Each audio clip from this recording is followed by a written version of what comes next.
Hello, everybody, and welcome to another broadcast. Today we are playing more Doki Doki Literature Club. So, yeah, let's get this started. There we go. Da da ba da da da da da da da da da da.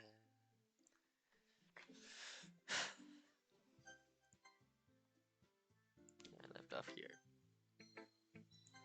Yeah. All right. Let's deal with Sayori next. It's a good poem, guys. Are you sure it's your first time? Of course. It's not that good. Am I the kind of guy who would be writing poems in his spare time? Guess you're right. But that's why it impressed me. Well, to be honest, I was afraid that you wouldn't do it seriously, or that you wouldn't write one at all. I'm really happy just that you wrote one.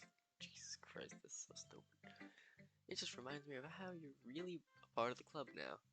Not to mention the fact that I'm standing in front of you in the club room. Yeah, well, of course. I'm not really into it yet, but that doesn't mean I'll break my promise. See? It's like I said before, Gas. Deep down, you're not selfish at all, trying new things like this for other people.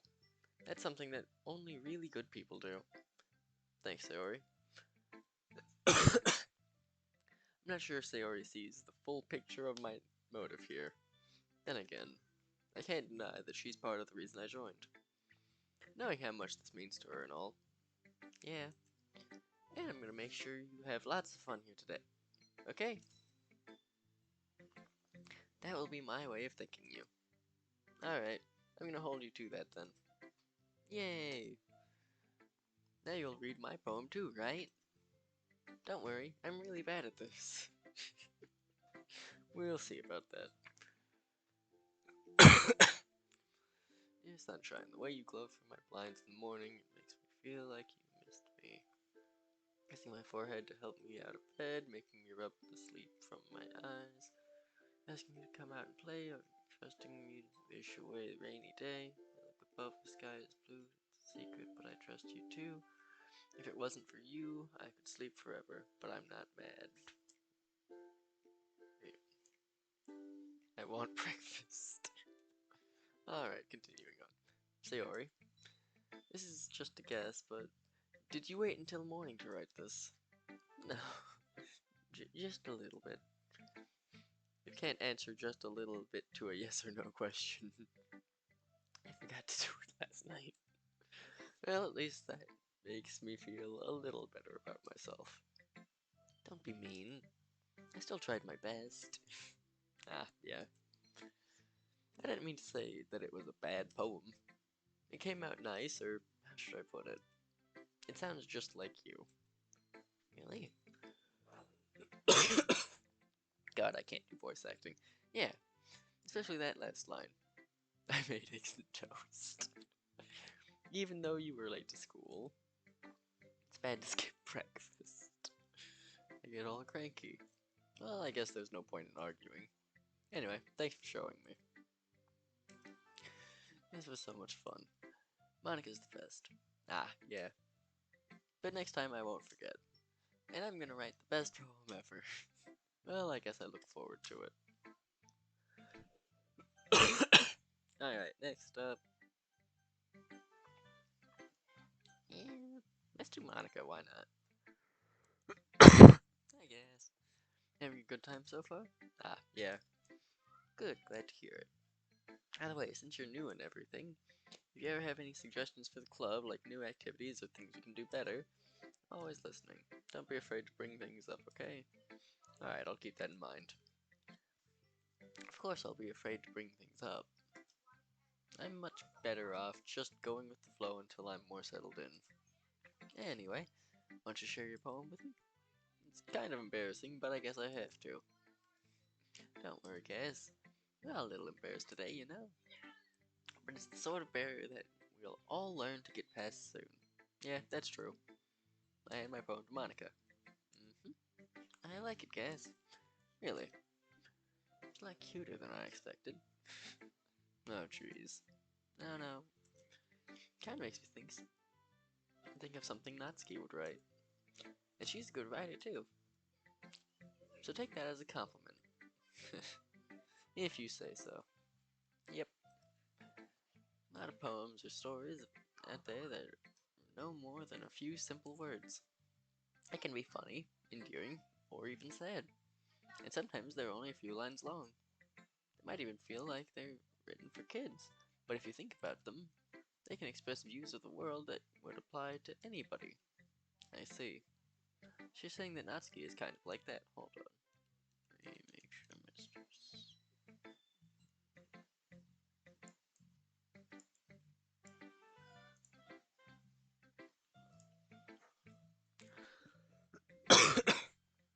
Sort of.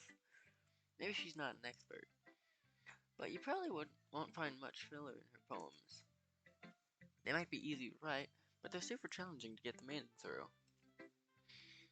So I can see why it would be your kind of poem to explore.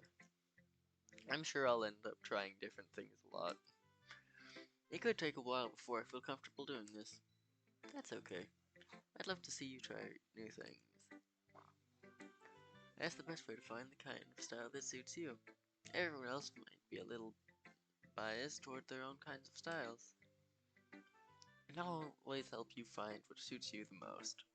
So don't force yourself to write the way everyone else wants you to write. It's not like you have to worry about impressing them or anything.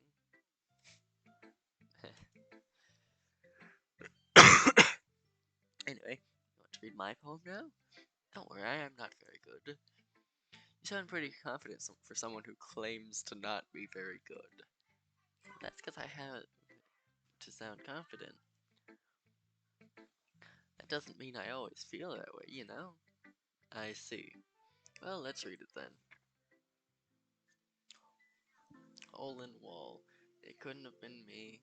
See the direction the spackle protrudes, a noisy neighbor and angry boyfriend.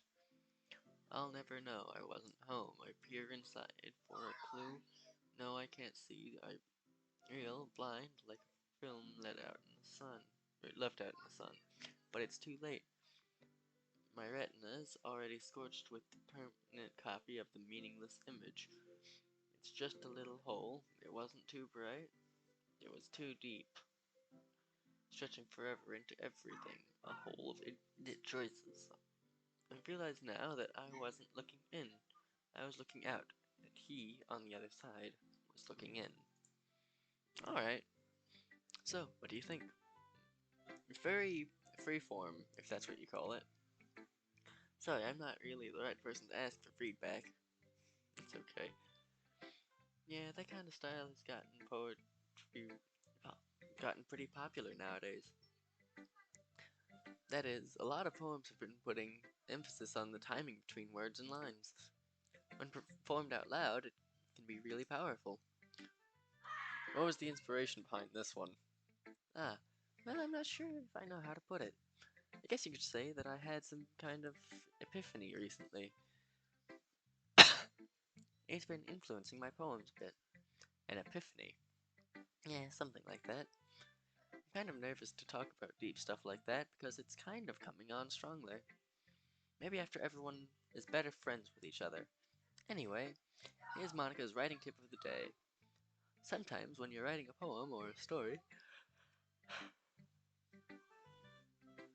your brain gets too fixated on a specific point. If you try so hard to make it perfect, then you'll never make any progress. Just force yourself to get something down on the paper and tidy it up later. Another way to think about it is this.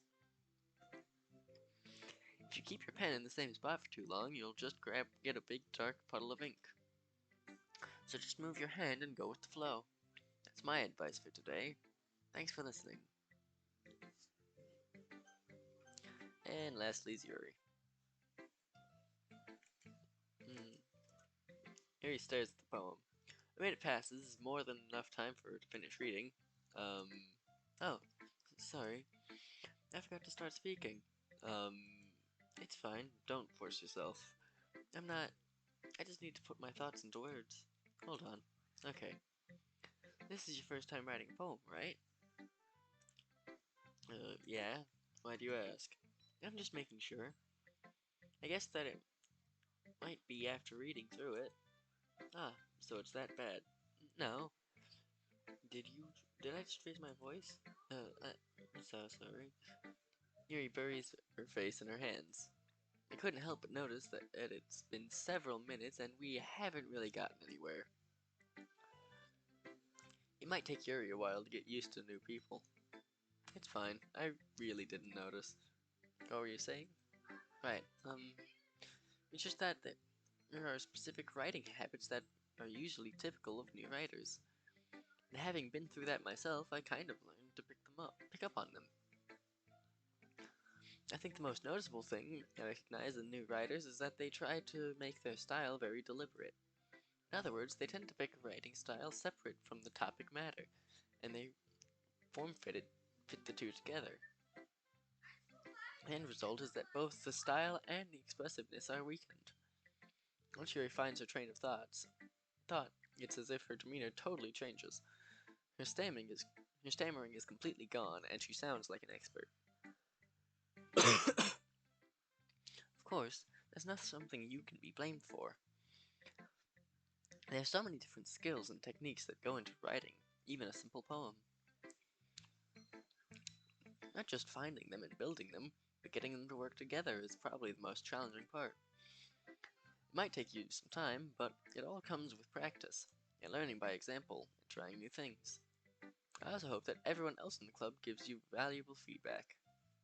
Natsuki can be a little bit biased, though. Biased how? Well, never mind. I shouldn't be talking about people like that. Sorry. It's fine. I'm not sure if Yuri is apologizing to herself, to me, or Natsuki. Do you mind if I read your poem now? Please do. I'd love to share my thought process behind it. Yuri smiles dreamily, as if that's rare opportunity for her. Which itself is kind of funny.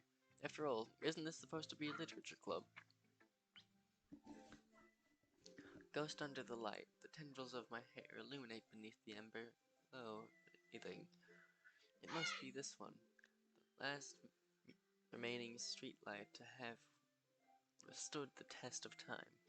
The last yet to be replaced by the sickening blue-green hue of the future. I bathe calmly, calm, breathing air of the present but living in the past. The light flickers. I flicker back. It's alright. I'm sorry. I have such terrible handwriting. What? I wasn't thinking that at all. It took you a long time to read. Ah, well, I just don't read script very often. I actually think your handwriting is pretty. That's a relief. Also, I like the poem. Even though it's short, it was really descriptive. It wasn't too short. I usually write longer poems. Not at all. I'm really glad you liked it. I'll be honest. Since it's your first time sharing, I wanted to write something a little more mild. Something easy to digest, I suppose. Are you into ghosts, Yuri? Actually, this story isn't about a ghost at all, Gas. Really? I must have totally missed the point. Well, I suppose you did only glance over it after all. But remember that poets often express their own thoughts, feelings, and experiences in their work. They usually do more than tell a simple story or paint a picture. In this case, perhaps the subject of the poem is only being symbolically compared to a ghost, lingering in her last remaining place of comfort, unable to let go of the past, and soon to be left with nothing. That's a lot more solemn, putting it that way. I hadn't even thought of that. That's impressive. It's nothing, really. Well, it makes me happy that you think that. Just remember that it won't be long before you pick up on these things too. Yeah, maybe you're right. I guess I'll have to keep trying. I'm counting on you. I guess that's everyone. I glance around the room. I was a little more stressful than I anticipated. It's as if everyone is judging me for my mediocre writing abilities. Even if they're just being nice, there's no way my poems can stand up to theirs. This is a literature club after all. I sigh. I guess that's what I ended up getting myself into. Across the room, Sayori and Monica are happily chatting. My eyes land on Yuri and Natsuki. They gingerly exchange sheets of paper, sharing their respective poems. And as they read in tandem, I watch each of their expressions change. Natsuki's eyebrows furrow in frustration. Meanwhile, Yuri smiles sadly. What's with this language? Did you say something? Oh, it's nothing. Natsuki dismissively returns the poem to the desk with one hand. I guess you could say it's fancy. Ah, thanks. Yours is cute. Cute. Did you completely miss the symbolism or something? It's clearly about the feeling of giving up. How can that be cute? I know that. I just meant the language, I guess. I was trying to say something nice. Yeah. I mean, you have to try that hard to come up with something nice to say? Thanks, but it really didn't have to come out nice at all. Well, I do have a couple of suggestions. If I was looking for suggestions, I would have asked someone who actually liked it. Which people did, by the way. Sayori liked it, and Gas did too.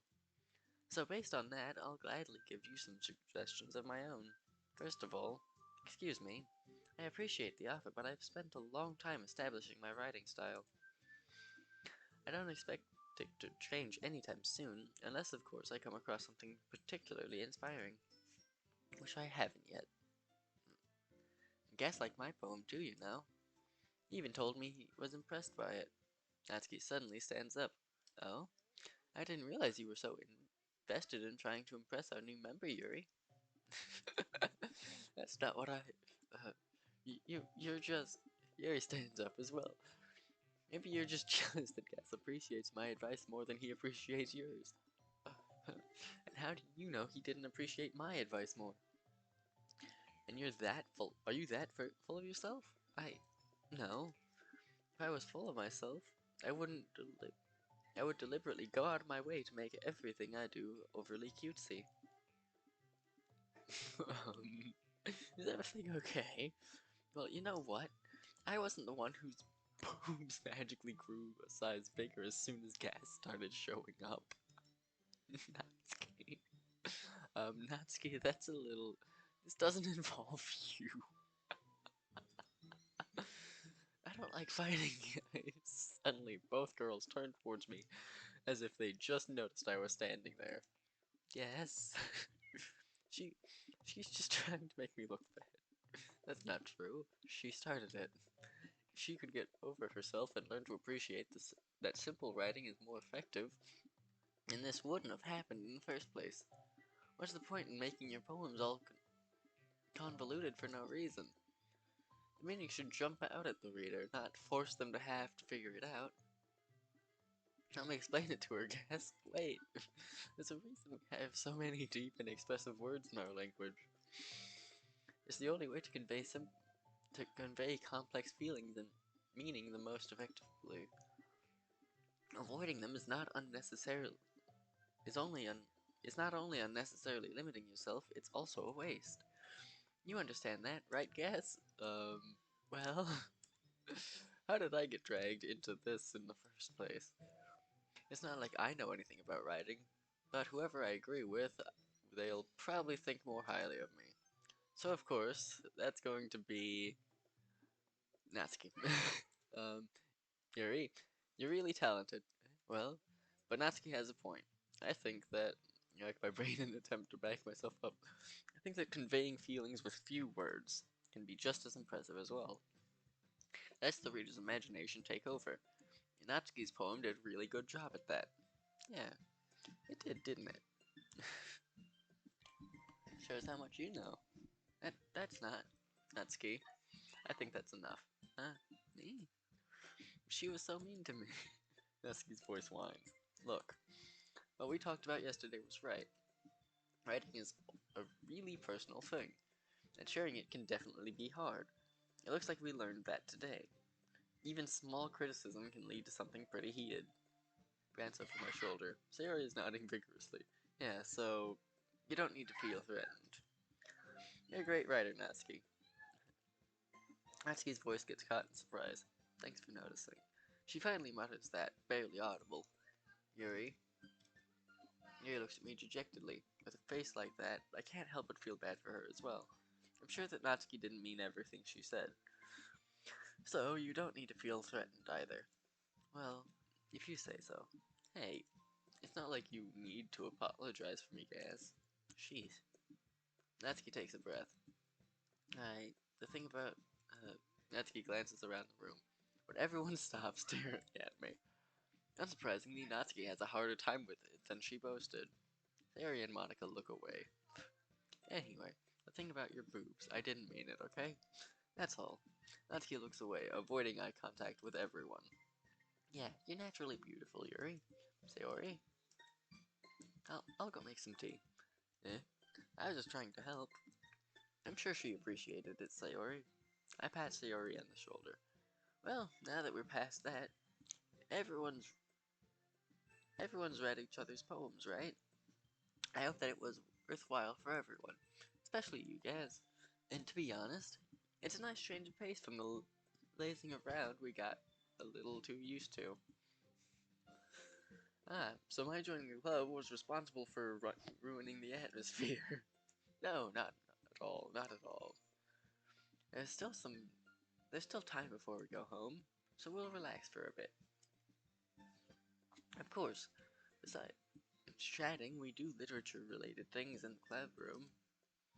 So maybe you can take the chance to pick up a book or do some writing. After all, that's what the club was for. I disagree, Monica. Eh? About what? That's not the most important thing about the literature club. The most important thing is having fun. Of course. Well, I guess that's why you're the vice president, Sayori. In the end, though, Monica's right. Being in the literature club probably means I can't spend all my time doing nothing, but in the end, I guess it's been worth it so far.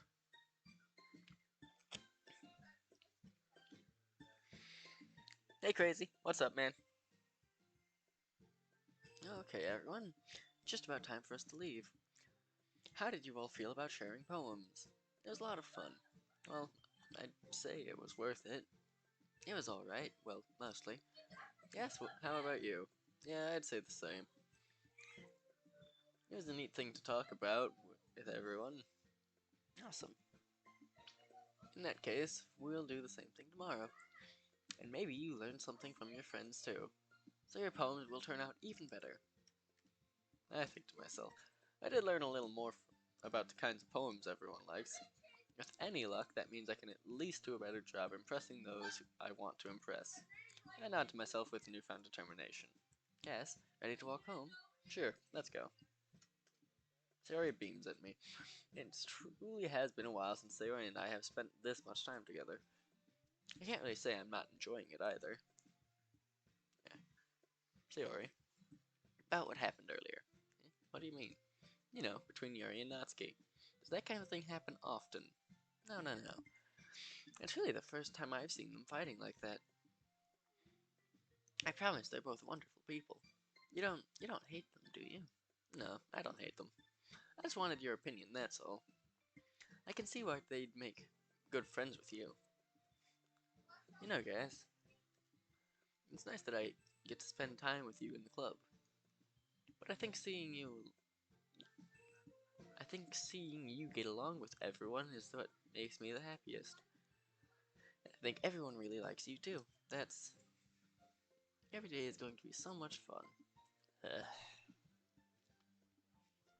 Looks like Sayori still hasn't caught on to the kind of situation I'm in. Sure, being friends with everyone is nice, but does it really need to stop there? We'll just have to see what the future holds, Sayori. I pat Sayori on the shoulder. I said that more to myself than to her, but it's easy to use Sayori as an internal monologue sometimes. Okay, yeah, let's do this. God, I suck at reading. Vanilla. Dream. Anime. Fluffy. Heart.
Another day passes and it's time for the club meeting already.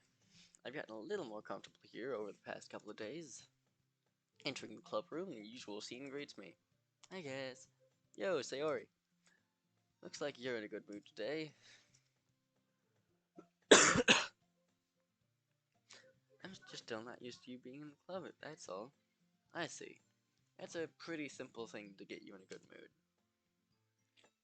But I guess it's always the simple things with you anyway. Speaking of which, I'm kinda hungry. Will you come with me to buy a snack? No thanks. Eh. That's not like you at all. I have my reasons. Why don't we take a look at your purse, Sayori? Eh? Why's that all of a sudden? No reason, really. I just wanted to look at it. Ah. Sayori nervously retrieves her coin purse. She fumbles with the latch and gets it open. Then she turns it upside down and lets the contents spill onto the desk. Only 2 small coins fall out. I knew it. I can see right through you, Sayori. That's not fair. How did you even know? It's simple. If you had enough money in the first place, you would have bought a snack before coming to the club room. So either you're not hungry and wanted an excuse to take a walk, or you plan to conveniently forget that you spent all your money so that I would lend you some. But there's one more thing. You're always hungry. And so that only leaves the one option. I give up. Don't make me feel guilty. If you feel guilty, that means you deserve to feel guilty. Yuri suddenly giggles. Yeah, I didn't notice that she was listening in. Her face is in her book, as always. I wasn't listening or anything. It was just something in my book. Yuri, tell guests to let me borrow some money. Don't get me involved like that, Sayori. Besides, you should only buy what you can responsibly afford. And frankly, after pulling a mischievous little stunt like that, your suffering is fair enough retribution. Did I just? I didn't mean that. I got too absorbed into my book. I really like when you speak your mind, Yuri. It doesn't happen much, but it's a fun side of you. There's no way you could think that. You were right, though. I did something bad, and now I have to accept the revolution. Retribution. That's still coming from you, Sayori. I guess there's a little devil inside all of us, isn't there? Oh, son of a bitch.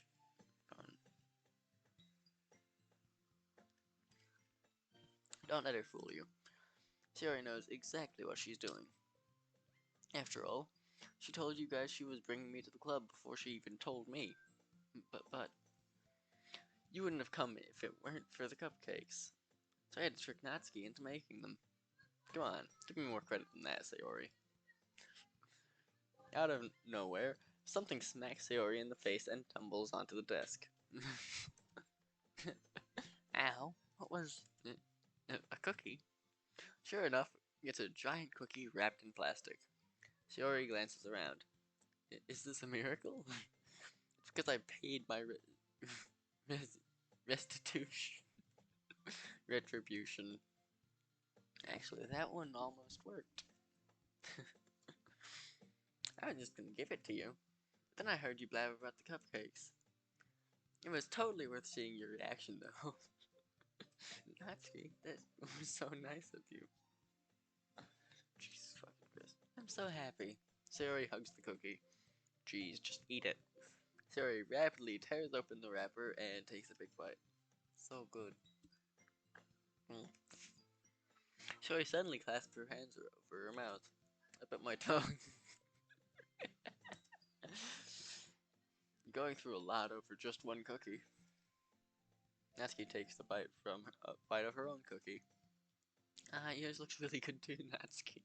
Can I try it? Jeez. Beggars can't be choosers. But it's your chocolate. But yours is chocolate. Yeah? Why do you think I gave you that one? Fine. Still, I'm really happy that you shared this one with me.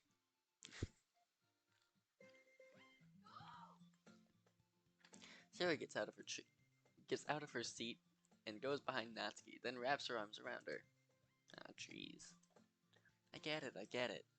Cookie still in hand, Natsuki reaches up to nudge Sayori off her. Sayori suddenly leans down and takes a bite out of Natsuki's cookie. Hey, did you seriously just do that?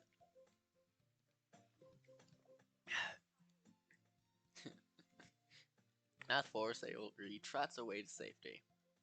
Eri and I laugh as well. Geez, you're such a kid sometimes. Monica, can you tell Sayori? Natsuki glances around. Monica isn't in the club room. Ugh. Where's Monica, anyway? Good question. Have any of you heard anything about her being late today? Not me. Yeah, I haven't either. That's a bit unusual. I hope she's okay. Of course she's okay. She probably just had something to do today. She's pretty popular after all. Yeah, you don't think she has a... I wouldn't be surprised. She's probably more desirable than all of us combined. That's true. Excuse me? Suddenly, the door swings open. Sorry, I'm super sorry. Ah, there you are. I didn't mean to be late. I hope you guys weren't worried or anything. Eh? Monica chose the club over her boyfriend after all. You're so strong-willed. Boyfriend? What on earth are you talking about? Monica quizzically glances at me. Never mind that. What held you up anyway? Well, my last period today was study hall. To be honest, I kind of just lost track of time. That makes no sense, though. You would have heard the bell ring at least. I must not have heard it, since I was practicing piano. Piano? I wasn't aware you played music as well, Monica. I don't really. I kind of just started recently. I've always wanted to learn piano. That's so cool. You should play something for us, Monica. Monica looks at me. Maybe once I get a little better, I will. A little bit better, I will. Yay. That sounds cool. I'd also look forward to it. Is that so? In that case, I won't let you down, guess. Monica smiles sweetly. Ah. I didn't mean any pressure or anything like that. Don't worry. I've been practicing a whole lot recently, and I'd really love the chance to share once I'm ready. I see. In that case, best of luck. Thanks. So, I didn't miss anything, did I? Not really. I chose to leave out Sayori's mischievous escapade. I'm sure Natsuki will end up complaining to her anyway. Looks like everyone has already settled down. Sayori somehow already finished her entire cookie. Yuri is back to her book, and Natsuki disappeared into the closet. It's not long before Natsuki comes up to me expectantly. Yeah, don't worry, I kept my promise. I pull the first volume of Parfait Girls out from my bag. Natsuki takes it from my hands, then quickly turns it over, presumably to check for wrinkles. Hey, I'm not that careless. I handle manga all the time, you know. I just wanted to make sure. Can you blame me for being paranoid? I don't give people my manga every day, you know. That's true. I don't blame you. Well, anyway, let me put this one back. I'm gonna get the next one, okay? Natsuki makes her way to the closet. I follow. Sure, you're gonna tell me everything you thought, right? Or did the volume leave off again? I forget. Ah, the chapter ended when Minori and Alice found Monica. Natsuki's voice resonates out from inside the closet. Eh? I appear inside. All of Natsuki's books are lined up on the top shelf. Did you move my manga again? Sorry. The teacher got mad at me for taking up so much space in her closet. So I had to move some stuff around and clean up a little. It's all still there. I just had to organize a bit. The top shelf is far above Natsuki's head. She makes a futile hop trying to figure out how to reach her manga. Hold on. Why is it still running?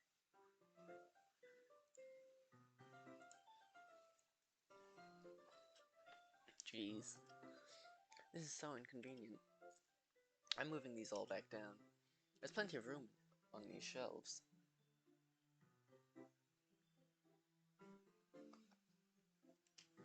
And besides, they're really pretty to look at when they're all lined up. Why would you waste that on the top shelf? Ah, Natsuki. There's a stool on the wall there.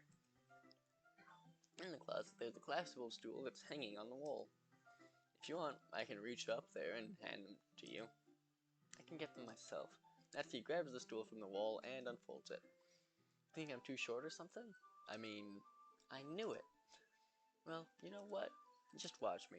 Natsuki hops onto the stool, which ends up being a little wobbly because of its collapsible design. Careful. I know what I'm doing. Standing on the stool, Natsuki's fingertips reach the top shelf. A stool would be enough for me to easily grab the books, but Natsuki, being stubborn as usual, Natsuki uses her fingers to scoot one of the smaller boxes to the edge of the shelf. See? Yeah. The box suddenly slips. Natsuki barely catches it before it falls to the floor. The stool wobbles. Losing balance, Natsuki hops off the stool. Thankfully, she was able to stay on her feet. She holds the box triumphantly. There. Having almost fell, Natsuki is a bit shaken up. Jeez. No need to prove yourself to me. There's no way you'll be able to get bigger boxes like that. I couldn't reach them, so just... I said I can do it. I don't want your help, okay? Sigh. I'm gonna get a chair, so just hang on. Natsuki forces her way past me and out of the closet. Let's see. The classroom chairs have desks attached, so they're too inconvenient to fit into the closet. Aha! Natsuki trots over to the teacher's desk, which has a computer chair behind it. She rolls it on its wheels back over to the closet. Ah. It's a little dangerous since the chair swivels and rolls, but I've already learned my lesson, so I keep my mouth shut. Natsuki climbs onto the chair, then slowly balances onto her feet. Since she refuses my help, I take a seat with my back against the side of the doorway and simply watch. There we go. See, I can easily do it now. Natsuki grabs a stack of manga and bends down to put it on the shelf below. The chair swivels. Natsuki catches herself on the shelf. What are you doing? Can you at least hold the chair steady instead of sitting and doing nothing? Who was it that told me not to help? Yeah, I gotcha. I hold the chair while Natsuki reaches back up. I can almost see up her skirt. Force myself to turn away. Natsuki, seriously, I don't think this is the... Natsuki seriously didn't think this through. Once she realizes, I'll be dead. Natsuki wraps her arms around the parfait girl's box set, easily the largest one on the shelf. Hey guys, I don't think I can bend down without falling. Hurry and take this one. Yeah. But then I have to let go of the chair. That's fine. Just for a second. Hurry up. Alright. Let me just stand up. I slowly release my grip from the chair. What do you mean stand up? Natsuki looks down at me. Why are you all the way back? Yeah. Natsuki looks like she just realized something, but she'll lose her balance if she moves. Natsuki, the box. What are you looking at? You're trying to look up my... Natsuki's legs shake. I'm not. I was just... Natsuki, don't try to move. Just give me the box. You bird. You set me up. Go away. Get out. But I'll do it myself. The chair suddenly swivels beneath Natsuki's feet. Natsuki.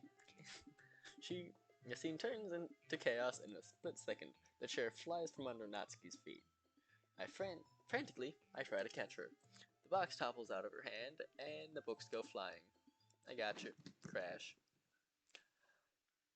The full force of Natsuki's body against me throws me to the ground. A whole bunch of books pelt me in the face. Natsuki tries to shield herself with her own arms as her face lands straight on my chest. My right arm and my back seriously felt the impact. Slowly, Natsuki comes to her senses. She presses her arm straight into me to prop herself up. Natsuki seems to realize that it's not the floor that's beneath her. Gross, gross. Yeah. A fist pounds into my chest. Natsuki then hoists herself to her feet. What were you thinking, you sicko? Everything okay over here? I heard a loud noise. Monica suddenly peers in. Monica. See what happens when you put the manga on the top shelf? Are you trying to kill your club members or something? Jeez. Sorry. Oh, and one more thing. It seems like your most recent club member is a total bird. So I hope you're happy. I didn't.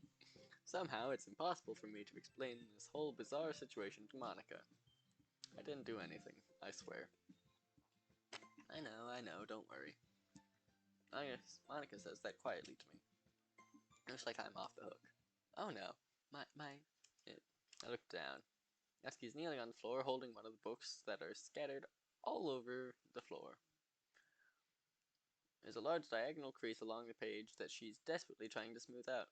It must have landed on the page. Natsuki tries a bit more to fix the crease, but she can't get it out. Suddenly, she gives up and slams the book shut, then throws it to the floor. Instead of continuing to yell, she just lowers her head. Natsuki, are you? No. Natsuki's voice squeaks. I see tears on her face. I'll help get the crease out, okay? It's partially my fault, so Natsuki shakes her head, still looking down. No, I don't even care that much. I'm just having a really bad day today. Natsuki sobs again. I didn't mean to take it out on you. I really didn't mean to. It's fine. Is there anything you want to talk about? Natsuki shakes her head. Just every day is so hard. I just want to come to the club, and Natsuki falls silent again. I can't press her, so I can only do what I know how to do. Alright, well, I'll help clean this up. I'll move the rest of your manga for you. I pick up volume 2 of Parfait Girls. We'll set this one aside. This'll help cheer you up a bit, right? We can get started on it once I'm done here. Natsuki looks up with her glossy eyes. Her lip quivers. You're really nice to me. That sounds really strange coming from Natsuki. I didn't expect it at all. Well, I'm just treating you like a friend, you know? Natsuki lowers her head and stifles another sob. I'm not sure what happened to her today, but being nice is the least I can do.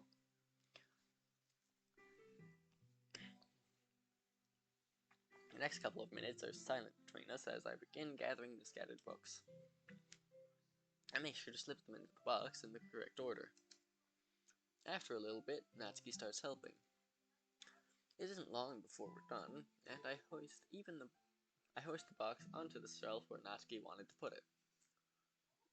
Then I get on the stool and quickly finish moving the rest of her books from the top shelf.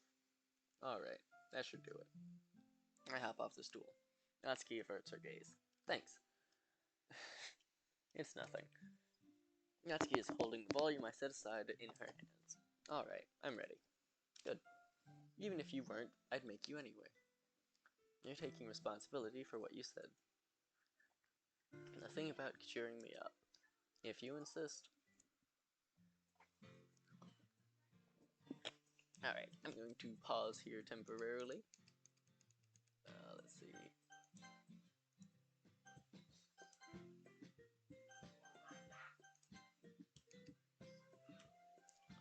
So, we will be right back.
shit, my mic cut off again.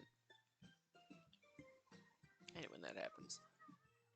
Anyway, we are back. Welcome back, everyone. Let's get going. I should probably check that.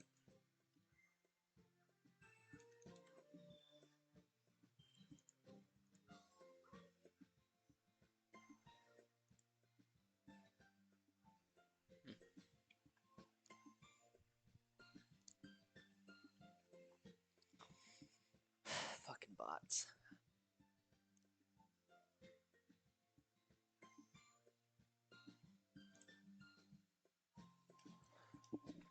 We sit in the same spot as last time, and I open the second volume. Natsuki's mood quickly improves, laughing and pointing things out to me. She's surprisingly sharp, making note of a lot of subtle, repeated jokes and background elements.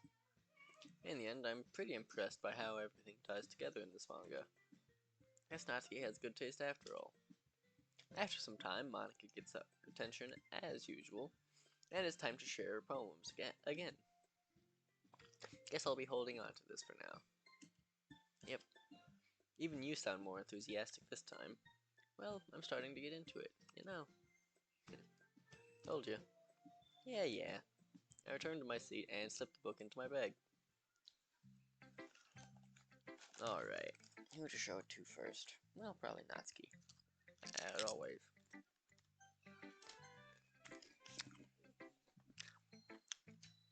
Natsuki reads my poem. She keeps glancing at me, then back at the poem. By now, she must have read it more than once. Is it that bad? No, it's not. It's good. It's really good, okay? There, I said it. This wasn't supposed to happen at all. Why can't you just be bad at this? My poems are supposed to impress you, not the other way around. You're trying to impress me? Obviously. You think I'd let you enjoy Yuri's writing more than mine? Jesus fucking Christ. Give me a break. Well, in that case, what's the problem with trying to impress you? I'll tell you, Natsuki's face freezes, like she just realized something. You're trying to impress me? Jesus Christ, this is hilarious. Natsuki vigorously scans her eyes over my poem one more time. And the poem slips out of her hands and flutters to the floor. I have to use the bathroom. Red-faced, Natsuki quickly walks out of the room. Hey guys, did you do something to Natsuki? I just saw her rush out like that. You didn't do anything terrible, did you? No. I just told her that my voice gets caught in my throat. There's no way I could tell Monica that I'm trying to impress Natsuki.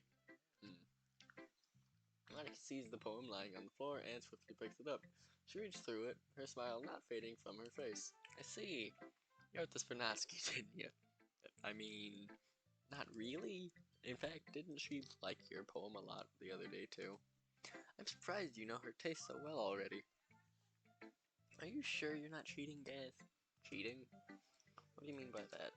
Never mind, I'm just kidding. I don't understand Monica's joke at all.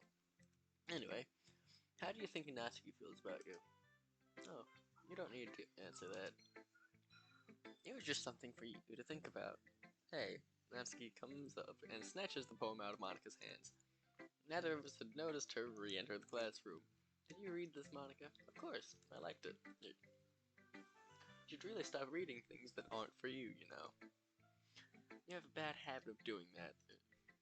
Gas wrote this poem. And we're supposed to share with everyone, right? Natsuki freezes. She apparently forgot that my poem is technically for everyone to read. Okay, well, I think Gas is done sharing this poem with everyone. It's not like everyone would want to read this anyway. In fact, I'm just going to hold on to this, if you insist. What? Why are you looking at me like that? Like what? Never mind. Natsuki.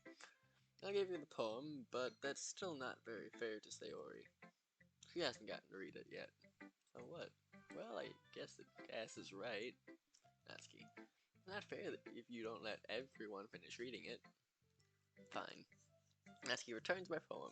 It's not like she's going to like it, though. Anyway, read my poem now. And no, I won't let you keep it. This is my only copy.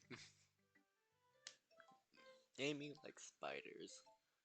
You know what I heard about Amy? Amy likes spiders. Icky, wiggly, hairy, ugly spiders. That's why I'm not friends with her. Amy has a cute singing voice. I heard her singing my favorite love song. Every time she sang the chorus, my heart would pound to the rhythm of the words. But she likes spiders. That's why I'm not friends with her. One time I hurt my leg really badly. Amy held me up and took me to the nurse. I tried not to let her touch me. She likes spiders, so her hands are probably gross. That's why I'm not friends with her. Amy has a lot of friends. I always see her talking to people. She probably talks about spiders. What if her friends start to like spiders too? That's why I'm not friends with her. It doesn't matter if she has other hobbies. It doesn't matter if she keeps it private. It doesn't matter if it doesn't hurt anyone.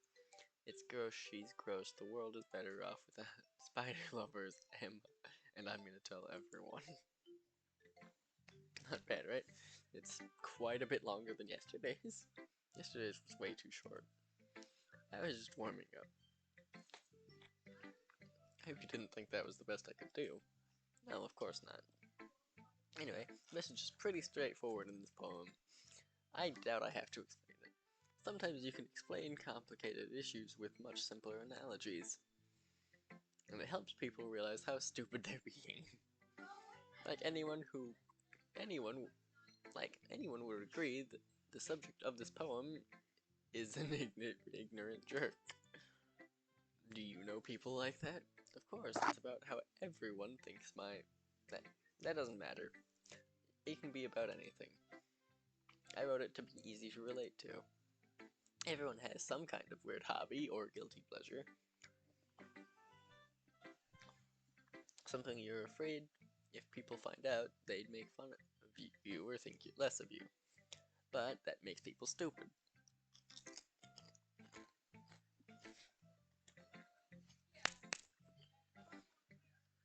Who cares what someone likes as long as they're not hurting anyone, and it makes them happy. I think people really need to learn to respect others for liking weird things. Well, you're definitely right. At least I can relate to that. And I'm sure a lot of people can too. You know, I'm glad that you can appreciate this kind of writing. And I know I was talking about that yesterday, but I've been enjoying sharing my writing with you, so consider yourself lucky, okay? Well, thanks for being honest. What's that supposed to mean? I'm always honest. Jeez. Just look forward to tomorrow too, okay? Alright, I will. Monica's sort of already seen my poem. I could guess. I was kinda silly with Natsuki earlier, wasn't it? And the two of you have been getting along so well. That's one way of putting it. Anyway, I already read your poem, but you can go ahead and read mine now. I like the way this one turned out, so I hope you do too. Save me. The colors, they won't stop. Bright, beautiful colors, flashing, expanding, piercing. Red, green, blue, an endless cacophony of meaningless noise. And the noise that won't stop, violent, grating waveforms. Squeaking, screeching, piercing, sine, cosine, in tangent. Like playing a chalkboard on a turntable. Like playing a vinyl on a pizza crust. An endless poem of meaningless. Load me. It's even more abstract than your last one, huh? Yes, it's just the way I write. I'm sorry if you don't like it. No, I never said that. Just the kind of thing that I've never really seen before, I guess. I kind of like playing with my space on the paper. Choosing where and how to space your words can totally change the mood of the poem. It's almost like magic. The way I wrote the lines really short makes it feel like they're trying to speak over the noise. I see. It's still hard for me to tell what it's about, though. Sometimes asking what a poem is about isn't the right question. A poem can be as abstract as a physical expression of feeling, or conversation with the reader. So putting it that way, not every poem is about something. Anyway, here's Monica's writing tip of the day. Sometimes you find yourself facing a difficult decision. When that happens, don't forget to save your game. You'll never know when you might change your mind, or when something unexpected might happen. Wait, is this tip even about writing? What am I even talking about? That's my advice for today. Thanks for listening. Yeah, the fact that this is literally just her showing that she knows what the hell is happening is always such a fucking crazy bit. I'll show Yuri next. Are you still mad at me? For disrespecting Natsuki yesterday. Because reading this poem, now I know why you got mad at me. Because you prefer her writing over mine. That's not really true. I mean, when I disrespected her, I disrespected you too, didn't I? Oh no. Yuri, you might be reading into this a little too much. How could I be so stupid? I always let these things happen. Whatever I think before I speak, I just come off as awkward and unlikable. But if I speak without thinking, the things I want to keep inside come out and make people mad at me. So please don't force yourself to be around me. This is what Monica wants. But it's not fair to you when you could be enjoying your time with Natsuki and Sayori. Yuri, please. It makes it easier for me if you don't express any concern. Besides, I have my books with me. That's all I need. Yuri smiles sadly and puts her head down on her desk. I'm frustrated. I don't hate her, but it's as if she is not capable of listening to me over her own thoughts. I sigh to myself. All I can do is accept that that's how she is. If she wants to be left alone, then I have no choice but to abide to that request.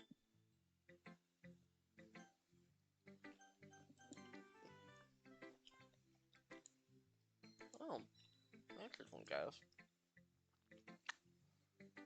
It has some nice feelings in it. Ah, I'm glad. Does that mean it's better than yesterday's? Let me think. I don't know. I guess I like them both. It's not very helpful, you know. Well, I'm not very good at figuring out if poems are good or bad. But that's why I just go by my heart. If it makes me feel things, then it must be a good poem. I'm not sure that's exactly how it works. Then again, I guess conveying feelings is a pretty important part of this whole thing. Yeah, maybe. Honestly, I don't even know what kind of writing you like in the first place. Yeah, me neither. Why don't you at least try giving it some thought? Oh, you want to write something for me? That's so sweet. Yeah, right. But you're always thinking about other people. You need to think about yourself once in a while. If you don't, you might end up getting hurt at some point. Well, I don't really know what you mean, but I'll try to keep it in mind. Well, whatever. Anyway, let's see. I guess I like happy poems. Sometimes I like sad poems too. Sometimes I like a little bit of both. There's a word for that, right? What's the word I'm looking for? Bittersweet. Yeah. I like things that are happy and that are sad. Happy and sad. I can't see you liking something sad, Sayori. Well, I like happy the most, but sometimes when you have a little rain cloud in your head, a sad poem can help give the rain cloud a little hug. That makes a nice happy rainbow. Sayori, that's unexpectedly poetic. It is. Maybe I'm getting better at expressing my feelings after all. Thanks, guys. I should go write that down then. You can read my poem now, okay? Alright, this is gonna be a long read. Give me a moment. Bottles. I pop off my scalp like the lid of a cookie jar. It's the secret place where I keep all my dreams. Little balls of sunshine all rubbing together like a bundle of kittens. I reach inside with my thumb and forefinger to pluck one out. It's warm and tingly, but there's no time to waste. I put it in a bottle to keep it safe, and I put the bottle on the shelf with all the other bottles. Happy thoughts, happy thoughts, happy thoughts, and bottles all in a row. My collection makes me lots of friends. Each bottle a starlight to make amends. Sometimes my friend feels a certain way. Down comes a bottle to save the day. Night after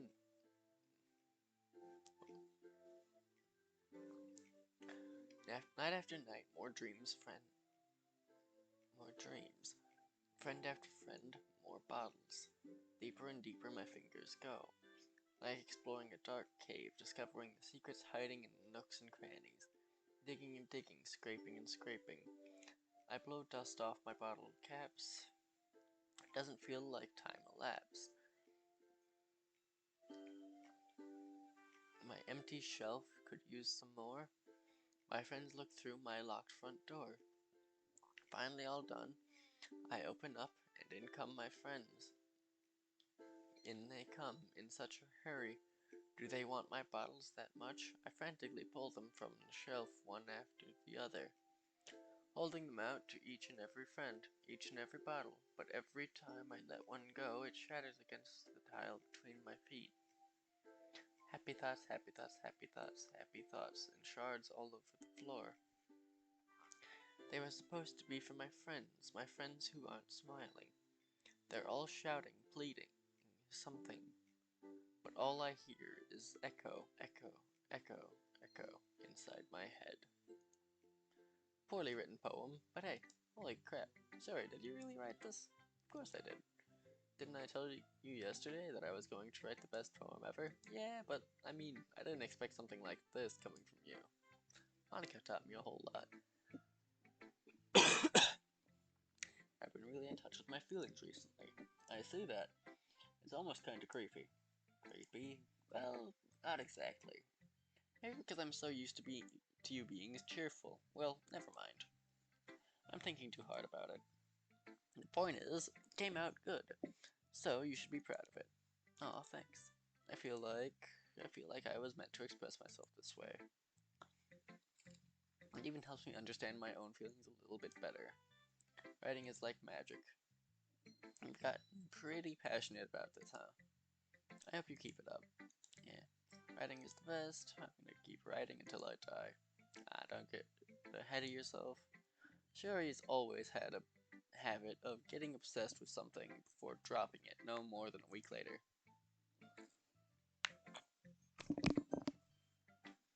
I wonder if this is one of those times. But seeing the passion in her eyes makes it hard for me to be pessimistic. Okay, everyone. We're all done reading each other's poems, right? I have something extra planned today, so if everyone could come sit at the front of the room. Is this about the festival? Well, sort of. Yeah, do we really have to do something for the festival? It's not like we can put together anything good in just a few days. We'll just end up embarrassing ourselves instead of getting any new members. That's a concern of mine as well. I don't really do well with last-minute preparations. Don't worry so much. We're going to keep it simple, okay? We don't need much more than a few decorations. Sari has been working on posters, and I've designed some pamphlets we can give out during the event. Okay, that's great and all.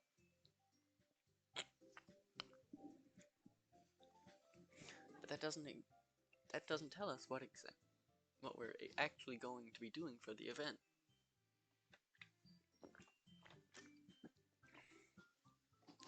Sorry, I thought you heard about it already. We're going to be performing. Monica. Yeah, we're going to be having a poetry performance. Each of us are going to choose a poem to recite during the event. The cool part is, you're also going to let anyone else come up and recite poems too. Sayori's putting it on all the posters in case anyone wants to prepare ahead of time. Sayori, who's been coloring coloring a poster, holds it up for us to see. Are you kidding me, Monica? You didn't. You didn't already start putting those posters up, did you? Well, I did. Do you really think it's that bad of an idea? Well, no, it's not a bad idea. But I didn't sign up for this, you know. There's no way I'm going to be performing in front of a group of people like that. I agree with Natsuki. I could never in my life do something like that. Imagining it, Yuri shakes her head in fear. Guys, no, Sayori. I understand where they're coming from. Remember that Natsuki and Yuri have never shared their poems with anyone until just a couple days ago.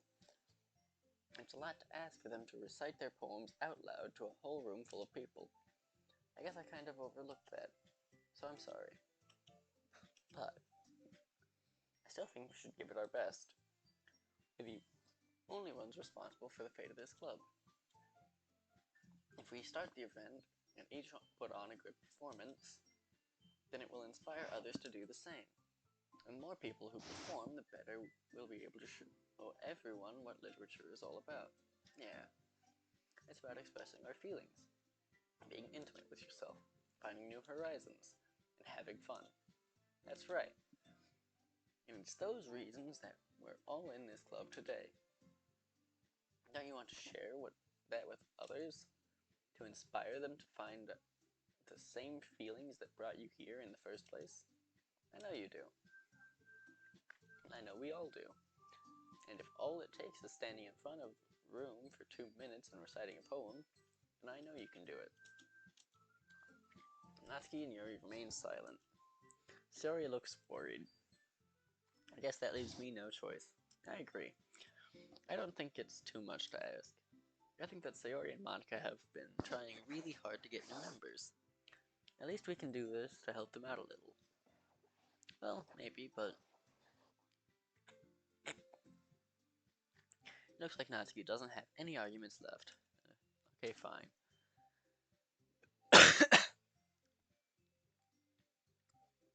Guess I'll just have to get it over with. Alright. Thanks, Natsuki. Come at you, Yuri. Yuri dejectedly glances around at everyone else's expectant faces.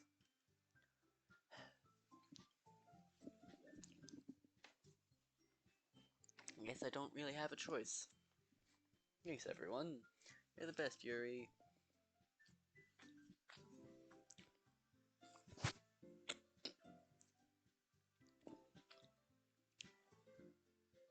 This club is seriously going to be the death of me. Oh gosh, you'll be fine, Yuri. But anyway, let's move on to the main event. I want each of you to choose a poem of yours. I'm going to practice reciting them in front of each other. No way. Monica, this is too sudden. Well, if you can't recite your poem in front of the club, how do you expect to do it in front of strangers? Oh no, don't worry. I'll start off to help everyone feel a little more comfortable. Can I go next? Of course. Now let's see. Monica flips through her notebook to the specific poem she has in mind for herself. She then stands behind the podium. The title of this poem is The Way... Damn it. No. Hello, McKinchie. How you doing? This is...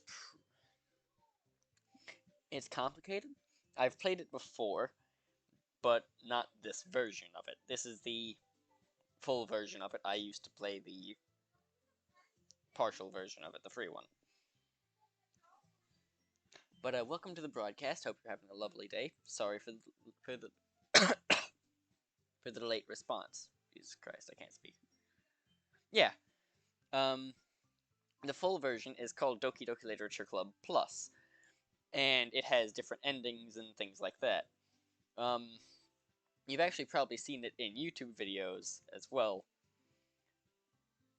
But yeah, I'm doing a full playthrough of this on stream that is lasting however many days it takes for me to beat it. So, if you decide to come back for it more, then hey, have fun. Hope you're having a lovely time.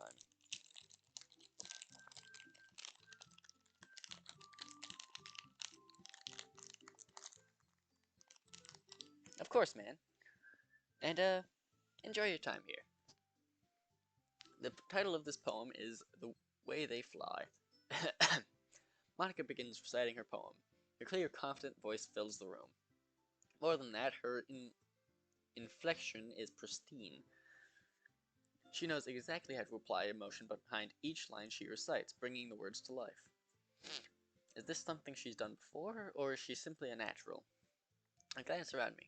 Everyone has their eyes on Monica. Sayori looks amazed. Yuri has an intense expression on her face that I don't understand. Finally, Monica finishes the recitation. The four of us applaud. Monica takes a breath and smiles. That was so good, Monica. Ah, thank you very much. I was just hoping to set a good example. Are you ready to go next, Sayori? I'll go next. You fired up all of a sudden.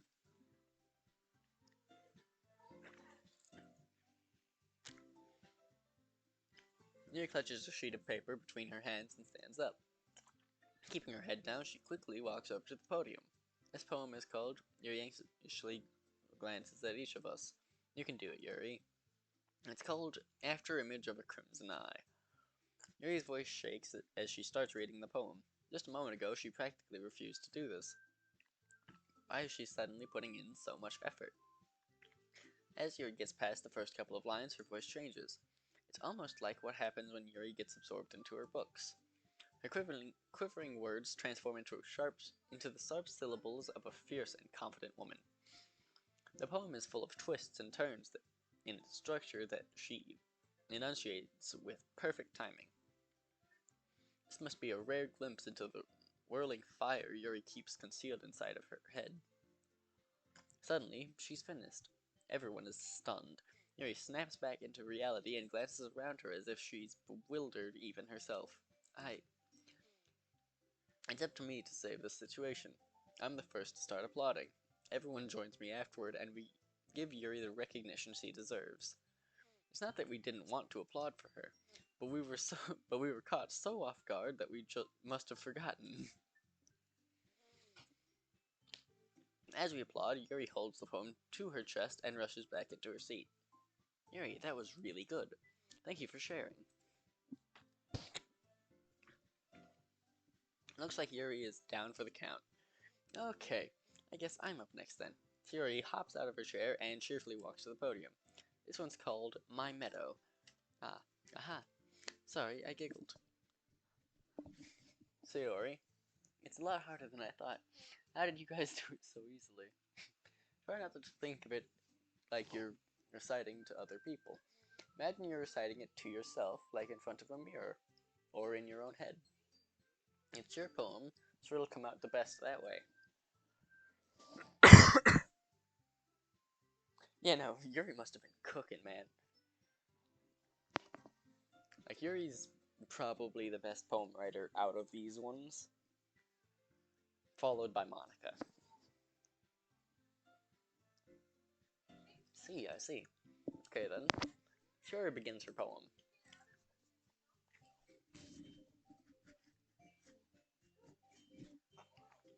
Somehow, it feels like her soft voice was made as a perfect match.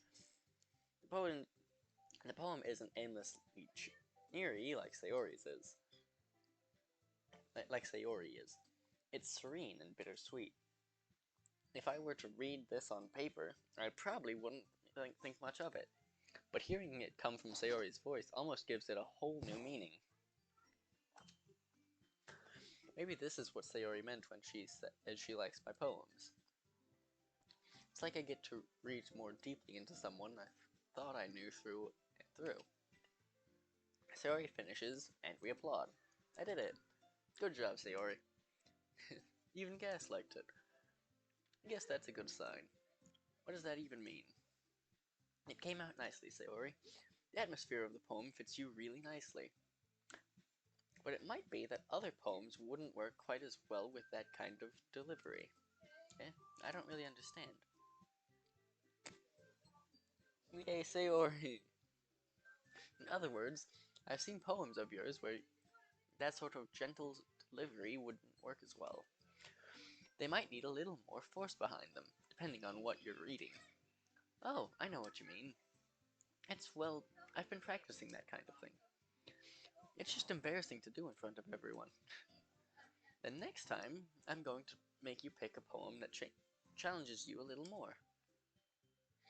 We don't have much time before the festival, you know. Okay. Now, who's next? Natsuki? Don't make me go before Gas. It's not like I can compare to you guys anyway. Might as well let Gas lower everyone's standards a little before I have to do it. Natsuki. It's fine, it's fine. Might as well get it over with. But it's not like I have much of a selection of what to read. I have to go with what I wrote for today. I stand up and step in front of the podium. Everyone has their eyes on me, making me feel terribly awkward. I recite my poem. Since I'm not exactly confident in my own writing, it's hard to put energy into it. Despite that, once I finish, I receive applause anyway. Monica is pretty strict. But then again, Monica's fucked up, man.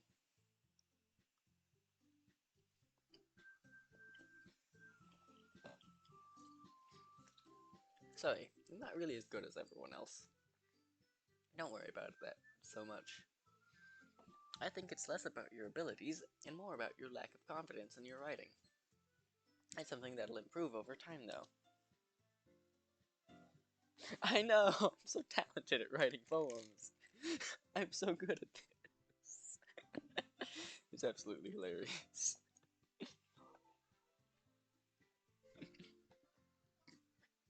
Yeah, maybe. Alright then. That just leaves you, Natsuki. Yeah. I'm going. Natsuki begrudgingly gets out of her seat and makes her way to the podium. The poem is called, Why are you all looking at me? Because you're presenting? Anyway, the poem is called Jump. Natsuki takes a breath. Once she starts reciting the poem, her sour attitude disappears a little. While she's still a little unenthused, her poem has a rhythm and rhyme to it. It's Natsuki's trademark style, and it works surprisingly well when spoken aloud. Yay! Jumping off cliffs! The words feel like they bounce up and down, as if giving life to the poem. Natsuki finishes, and everyone applauds. She huffs back to her seat. That wasn't so bad, was it? Easy for you to say. You better not make me do that again. Ah, well, do you at least feel prepared enough to recite a poem in front of other people? I mean, doing it in front of other people will be way easier. I can put on whatever face I want for other people. But when it's just my friends, it's just embarrassing.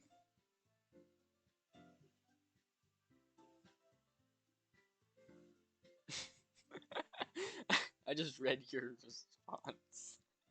You're not gonna applaud for Natsuki. That's a surprise, Natsuki. I think it would be the other way around for me. Well, that's just how it is, so... Well, I guess in that case.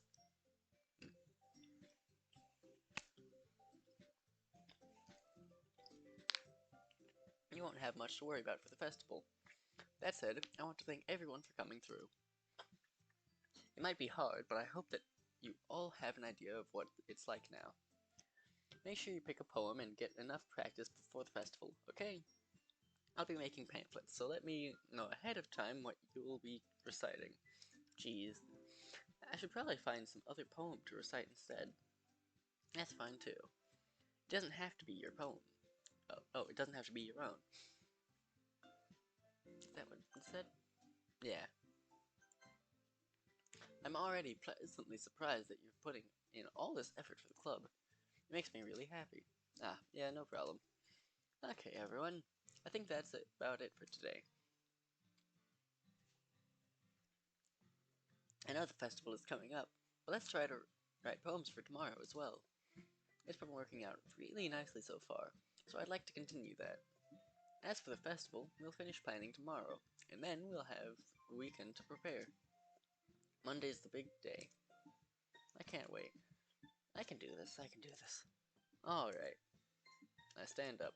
There's no way I'll be able to find the same enthusiasm as Sayori and Monica, but I'll do my best to get through it. If it's for the sake of the club and impressing Monica, then I'll have to do my best. Ready to go, Sayori? Yep. Look at you two, always going to home together like that. It's kind of adorable, isn't it? Jeez, guys, don't make such a big deal out of it. Must be a little nice, though. Well, I'm not supposed to respond to that. It's okay, guys. You don't have to say it. Whatever. Let's go already. I mean, heck, they just live next to each other, so it's easiest to walk home together. I walk home with Sayori once more. Even though it's only been a few days, a lot of things have already changed. But today, Sayori is being a little quieter than usual on the way home. Hey, Sayori. Sorry, I was spacing out. Ah, no wonder. I was thinking about something from earlier. I like how we get to, Sayori fumbles with her words. So let's just say that one day Natsuki asked to walk home with you. Huh? What would you do? What kind of question is that? You're kind of putting me on the spot here. Well... Ooh.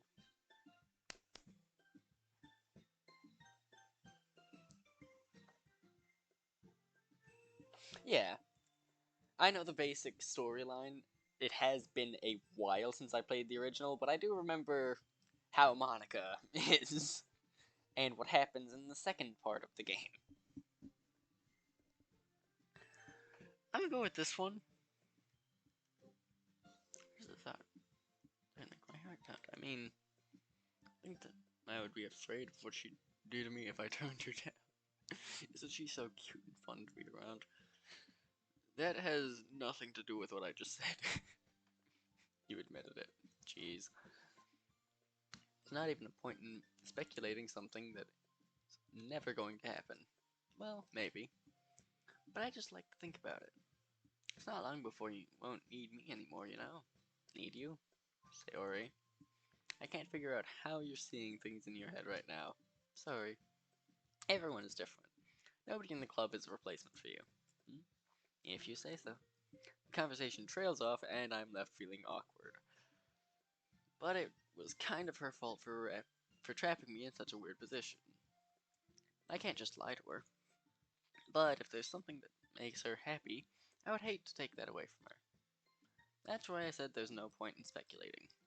Then again, the festival is only a few days away. Who knows what will happen in that time?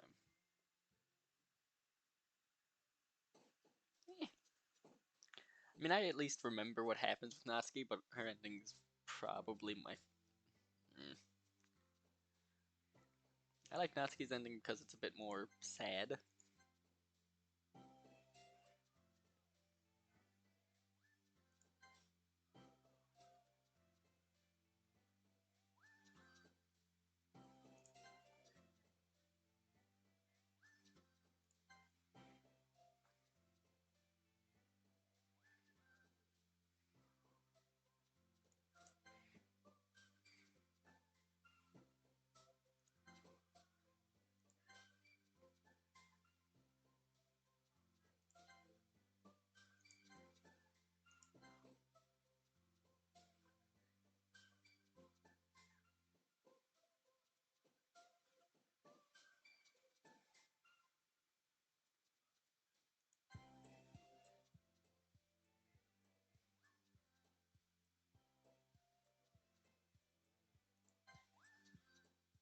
Surprising.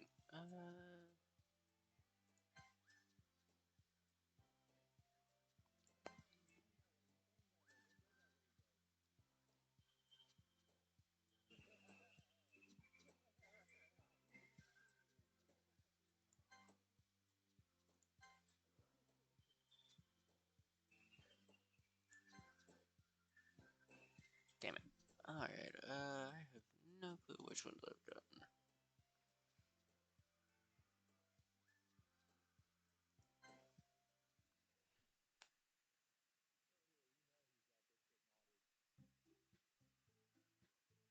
Yeah, I generally aim for Natsuki. I remember her ending being a bit on the sad side for this one, but since I've never played this one, I'm sort of just taking a guess at my memory. Although I kind of remember it being a suicide ending. With a really good soundtrack, though. So, that's why I'm after that one. Oh, I didn't realize you did. My brain was speaking before I noticed you messaged. I mean, like, as I said, that's just sort of my memory of it. I might be wrong. But I do know plenty of things that you don't yet. And, man, you're probably gonna enjoy it or not enjoy it. We'll find out. Because it's gonna get really fucked up.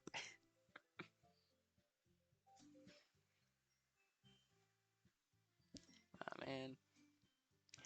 I'm the last one here again. Don't worry, guys. I just walked into. Wait. Wait, hold on. No, wait, that was me. Jesus Christ, I'm... You know, this game is fucking fire. And I don't consider this game to be like a traditional horror game. It's sort of a psychological horror game, but not really at the same time. You know what I mean, man?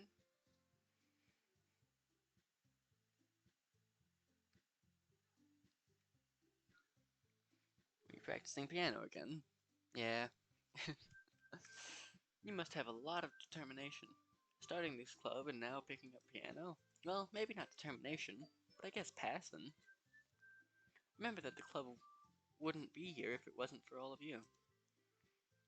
And I'm super happy that you're all willing to help out for the festival too. I can't wait for the festival. It's gonna be great, eh? Weren't you complaining about it just yesterday, Natsuki? Well, yeah. I'm not talking about our part of the festival, but the whole day of school where we get to play and eat all kinds of delicious food. That sounds a bit like Sayori all of a sudden. Monica, do they usually have fried squid? Ooh, takoyaki. Squid? That's a pretty specific thing to look forward to. Oh, come on. Are you saying you don't like squid? You of all people? Eh, I didn't say I don't like it. Besides, what do you mean by you of all people? Because it's right in your name. Monica. Alright, yeah, I forgot that Ika is also squid. Eh? That's not how you say my name. Also, that joke makes no sense in translation. Ah, never mind. Let's just focus on our own event for now, okay? Fine. Your reactions aren't as fun as Yuri's or Sayori's anyway. Excuse me? Where is Sayori anyway? Oh, there you are. Sayori is sitting at a desk in the corner of the room looking down at nothing. I walk over to her. Hey, Sayori. I wave my hand in front of her face. You're spacing out again. Sorry. Don't mind me. You can go talk to everyone else. Huh? Is everything alright? Of course. Why wouldn't it be? It just feels like you're a little off. Sorry for assuming things. Geez, you worry too much about me. I'm fine, see? She always shows a big smile. Don't let me distract you from having fun with everyone. Well, alright. If you say so. I worriedly glanced at Sayori before turning back toward everyone else. But the conversation is already dispersed with everyone back at their usual activities. Maybe I should ask Monica if she's noticed anything about Sayori recently. Since they've been preparing for the festival, they must be spending a lot of time together. I timidly approach Monica, who is shuffling through some papers at her desk. Yes, what's up?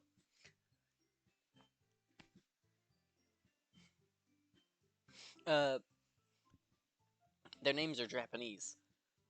Squid in Jap, like her name is Japanese, and the kanji for it would be, I believe mon is money, and ika would be squid, but it's hard to say. Here, I can even double check that real quick. Give me just a brief moment, and I can tell you exactly what the translation would be.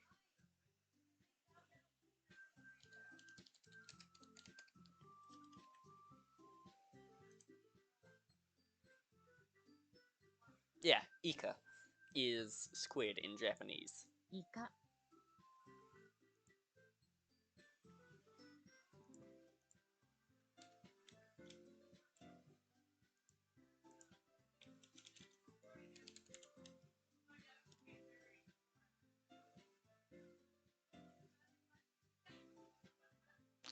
Alright, and Mon would be monster, now that I think about it. Or like a short version of monster.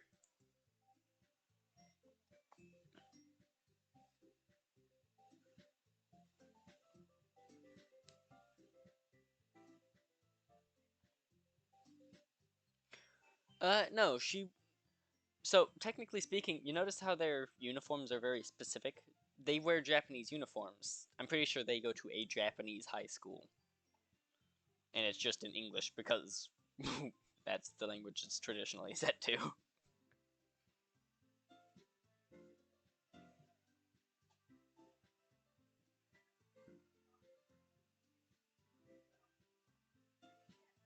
Yeah. Because I'm pretty sure that the creator was Japanese. I can even double check that real quick as well. Um,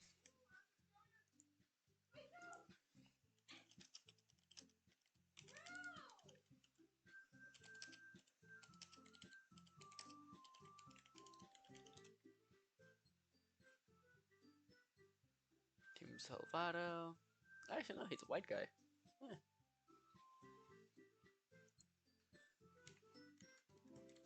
Okay, what about is DDLC Japanese?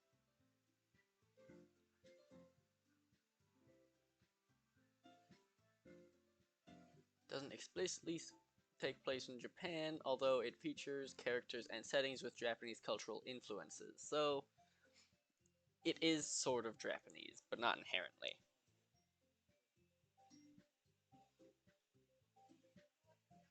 She knew because they know Japanese.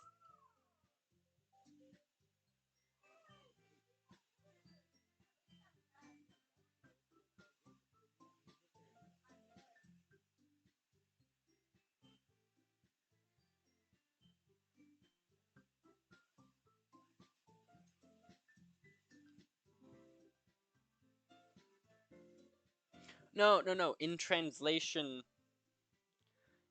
because her Ika is not inherently the same all around. In Japanese, words can be pronounced in different ways. Her name would likely have different kanji than the word Ika for squid, which is why it doesn't make sense in translation.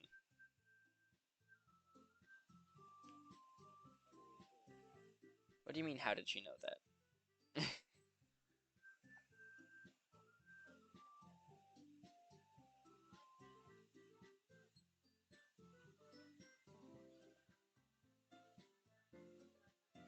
Oh, yeah, no, it's because she's Monica.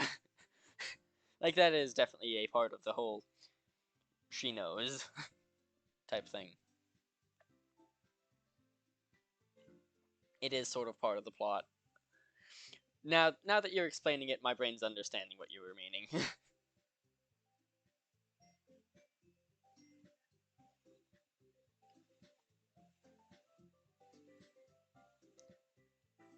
Yeah, that's the most simple way to put it. I'm not gonna spoil anything about that, though, because, as you said, you don't remember the ending of the game. Yeah. Oh, wait. My brain lost focus. Hey, this might sound a little strange, but have you noticed anything up with Sayori recently? Anything up with her? In what way do you mean? Maybe I'm reading into it a little too much, but she seems a bit downcast today. Oh, you think so? I can't say I've noticed anything about her. Monica peers across the room at Sayori, who's idly dragging a rubber eraser up and down her desk. Maybe there is something on her mind. But I'm surprised I'm not the one asking you, guess. You certainly know her a lot better than I do. Yeah, but she's never really like this. She always talked about me. She's always talked to me about things that bothered her. But this time, when I asked her, she was really dismissive. Sorry, I know you're not. I know it's not your problem. I just wanted to ask if you knew anything, so I'll drop it now. No, it's important to me too. I mean, I'm also friends with her. And I also care about the well-being of my club members, you know? Maybe I'll try talking to her myself. Yeah, are you sure about that? She seemed like she wanted to be left alone. Are you sure?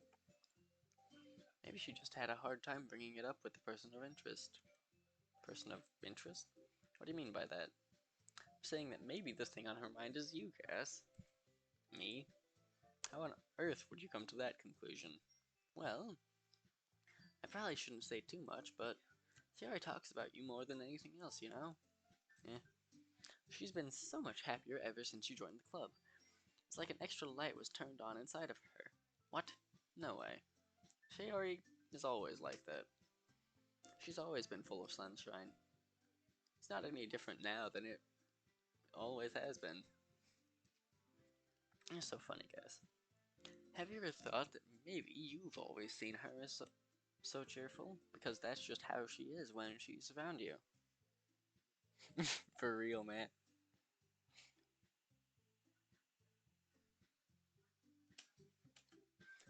I said too much. I'm sorry. What do I know anyway? I didn't mean to jump to conclusions, so you shouldn't just she should just forget about what I said. I'll try to talk to her, so try not to think about it for now. Alright. Monica smiles meaningfully. I know she said to forget about it, but I already know that I won't be able to get her words out of my head. Monica stands up from her desk and walks across the room to where Sayori is sitting. I watch her kneel down next to Sayori and gently talk to her. But she's keeping her voice so quiet that I can't hear her from here. I sigh and sit myself down. I know Sayori told me not to worry about her, and to have fun with everyone else. But that's impossible to do when she's behaving like this. Exactly how much do I care about her, that I'm letting this weigh me down so much? Now it feels like I'm the one behaving out of the ordinary. But there's nothing I can do besides wait for Monica. Hey, you. I look up to see Natsuki next to me. Are you just gonna sit there and keep staring at nothing? There isn't that much time, so... sorry. I didn't mean to make you worry or anything. It's not like I'm worried. I was just... Natsuki glances down at her side. She's holding a volume of manga in her hand. That's right. Something just came up for a minute, but we can get started now. I won't make you wait any longer. Jeez. Now you're making me feel like a jerk. If something is bothering you, then you can just tell me to leave you alone, and I will. I mean, assuming you didn't feel like talking about it or anything. She practically mumbles that last part. I'm probably making it seem like a bigger deal than it is. I've just been thinking about Sayori, that's all. Sayori? Thinking about her? Yeah, she seems pretty down today. But she didn't want to admit it to me. So I can't help but wonder if something happened to her. Oh, Natsuki exhales. Well, first of all, you should really work on your phrasing. But anyway, you're her best friend, right? Yeah, I guess so. Yeah. Then in that case, I think you should trust her a little more. If she needed you, then you would be the first person she would go to, right? Well, I guess that's true. I mean, some people just have those days. You can't always avoid it. If anything, she probably doesn't want you to worry about her because it's not important. Yeah, that's kind of what she said to me. Maybe it's not right for me to go against her wishes. Exactly. If she needs you to worry about her, then it'll be a lot more obvious. Yeah. I should have thought of it that way from the start. Natsuki fiddles with the book she's holding in her hands. She really means a lot to you, doesn't she? Don't get the wrong idea or anything. We've just been friends for a long time. It's normal to be worried about your friends. I mean, you were worried about me, so I was not. Jeez, if you're fine, then let's hurry and get started already. Yeah. Okay, everyone. After some time passes, Monica calls out to the club room. Why don't we share our poems now? Before I know it, everything is back to normal. Everyone goes to retrieve their poems, and I do the same. I make eye contact with Monica, and she smiles at me. I wonder what she was talking about with Sayori. Alright, I'll share him to Natsuki first, as always. Let's see. You're certainly enthusiastic today. Of course. You know I like your writing. I'm just surprised. It seemed like you had a lot of trouble admitting that before. Well, of course. I just had to put you in your place a little bit. It's not like I was shy or anything stupid like that. Or jealous. I really wasn't jealous. Just because you happen to be a good writer. That's such a dumb thing to get jealous about. Natsuki. What? You're not very confident about your writing, are you? What are you talking about? My writing is obviously the best, right? It took me a while to figure out, but I think I finally did. Maybe Natsuki acts so arrogant because she's trying to make her up for her own insecurities. If she acts like she's the best, then other people might think that way too. Right, yes. Please just tell me you like my poems. I don't care if you hate them, just please tell me I'm the best. I just really need to hear that from someone. I know I sound stupid, but there's a reason I never shared my poems before this, Natsuki. Because nobody ever takes me seriously. What's the point in sharing my poems if people just laugh and say that so cute, just like you, Natsuki? Sometimes I don't want to be cute, but nobody understands that. I try really hard when I write. The style doesn't matter. The emotions are there. Why can't anybody see that? I just want. Natsuki trails off. Maybe it's because her lips started to quiver. I looked down. Her fists are clenched really tightly. Hey, Natsuki. If you're not careful, you'll rip your own poem. I gently grabbed the poem in hand with my own hand until she relaxes her grip on it. I place it flat on the desk and smooth out the wrinkles that she put into it. Don't read it. Before I can get back up, Natsuki snatches the poem from the desk. It's not any good. And I know you hate my poems. So you don't have to read this one, okay? But I want to read it. Why? Because I like your poems. I really do. Why would I judge you for your style? It's not like my own style is anything crazy. I mean, it's true that the first time I read one of your poems, I didn't look much into it. But I know you better now. And it's wrong for Yuri to think your style is more amateur than hers. And Sayori, she always means well. But sometimes she's so focused on simple happiness that she doesn't understand what people really want. Yeah, I guess I never really thought about how hard it is for you. And I'm sorry if I was part of that problem. I understand now. You're not just cute, you're a lot more than that. Nah, Natsuki, you're doing it again. Once again, Natsuki clutches her poem a little too hard. She looks down, hiding her eyes from me. I never realized how difficult this was for her.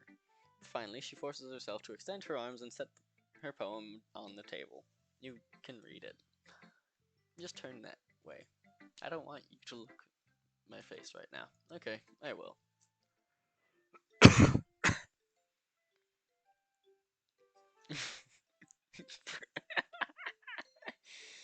Oh man, you're funny, Kinish? I'm still trying to figure out how to pronounce your name, man. Cause you tomorrow will be brighter with me around. When today is dim, I can only look down. My looking is a little more forward because you look at me. When I want to say something, I say it with a shout, but my truest feelings can never come out. My words are a little less empty because you listen to me. When something is above me, I reach for the stars, but when I feel small, I don't get very far. My standing is a little bit taller because you sit with me. I believe in myself with all my heart. What I do when it's torn all apart. My faith is a little bit stronger because you trusted me. My pen always puts my feelings to the test. I'm not a good writer, but my best is my best. My poems are a little bit dearer because you think of me. Because you. Hmm. Why are you looking at me like that? If you don't like it, then just say it. I won't get mad. No, it's not that I don't like it. It was just a little surprising to read. I guess I'm not used to hearing such nice things coming from you. Don't just say that, dummy. What do you think the point of writing is? Expressing things that you can't just say. Yeah, I understand. I'm sorry for missing the point sometimes. I always mean well. And I'm happy that you showed this to me. I liked it. Well, yeah. I'm a pro, so God damn it. Self-righteous. Natsuki mumbles, completely failing to sound confident like she usually does. Just remember that I can't. can think of these things sometimes too. You know, when you're nice to me, it's meaningful. Ah, I'm glad. Sensing Natsuki is satisfied, I start to hand the poem back to her. But as I do, Natsuki takes my hands and pushes them back away. Her small, soft hands surprise me with her assertion. I don't want it. Eh? Why not? I just don't. Jeez. I realize what Natsuki's doing. Unable to be honest, she's trying to give me the poem in a roundabout way. Well, in that case, I'm going to keep it. Instead of teasing her, I choose to go along with it. Good. If you didn't, I would. Never mind. I'm glad that you want it. Natsuki backpedals on her words and leaves it at that. Despite her best efforts to hide her expression, I can see her faintly smiling to herself. That's all for now, so go put it away before someone sees it, okay? Ah, yeah, I'll go do that. With that, I turn to my seat so that I can put away Natsuki's poem. Well, since you're here, Mr. Kinishi, who do you want me to read the poem of next?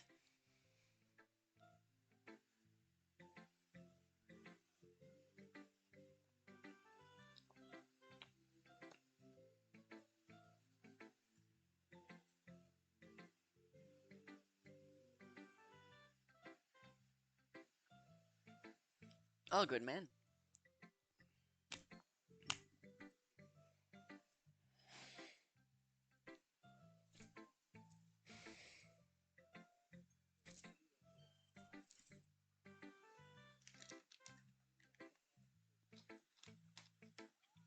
Sayori, alright. Hmm.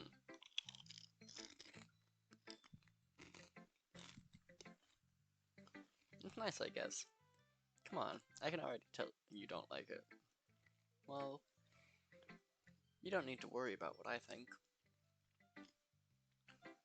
After all, you wrote this for someone else, didn't you? Probably Natsuki.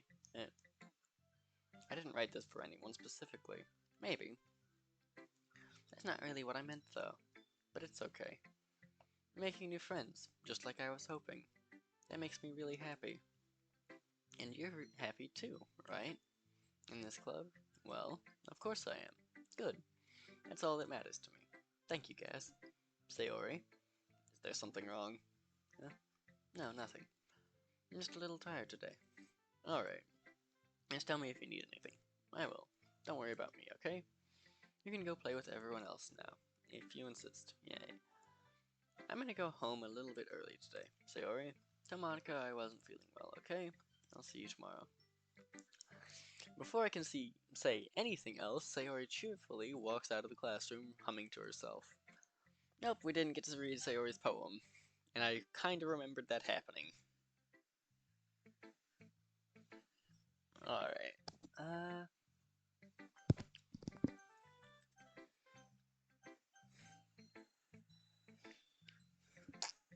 Alright, you're your Monica.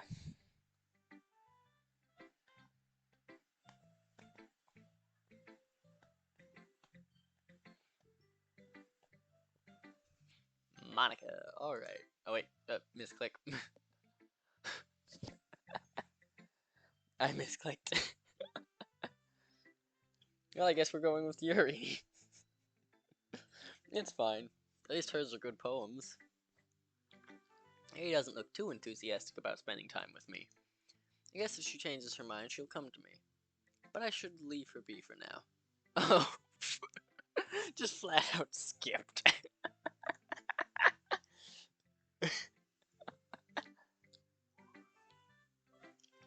Yuri just was like, nah, skip.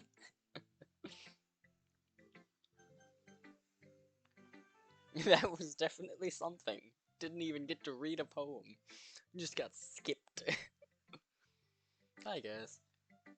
Have you thought about what you want to submit to perform at the festival? Well, being in this club is one thing, but performing in front of a bunch of people... yeah, I have to give it some more thought. Okay, no pressure. But whatever you do, I'm sure it'll turn out great. It would also make me happy to see. Anyway, let's take a look at today's poem, Sure. I let Monica take the poem I'm holding in my hands. Sticking with the Natsuki style once more, I see. You really like Natsuki, don't you? Yeah, that's... Oh, come on, Gas. It's awfully suspicious, you know. Spending time with her in the club room every day, pretending to like the manga that she's into. You know how Natsuki is. But I don't indulge her, she'll end up hating me. Yeah? No, I think you're misunderstanding, Gas. It's not like Natsuki just hates anyone who doesn't give her what she wants. Yeah, she's assertive, but she's not that selfish. In fact, I think you're the only one who's indulged her as much as you have. Is that so? I kind of knew that, but I just didn't want to admit it. So I just need to ask one thing of you. Be careful, please. Natsuki is kind of unpredictable. A lot of times she doesn't even know what she wants. After all, she's the youngest one here. She might not know how to handle her own feelings properly. What I'm saying is, if something bad happens, then it could end up damaging the club too. And you wouldn't do that to me, right? I'm not sure how to respond to Monica. While I care about her in the club, it's also kind of unfair to bring that up. Well, you're smart. I'm sure you'll do the right thing. Monica smiles sweetly. Anyway, I'll share my poem with you now, alright?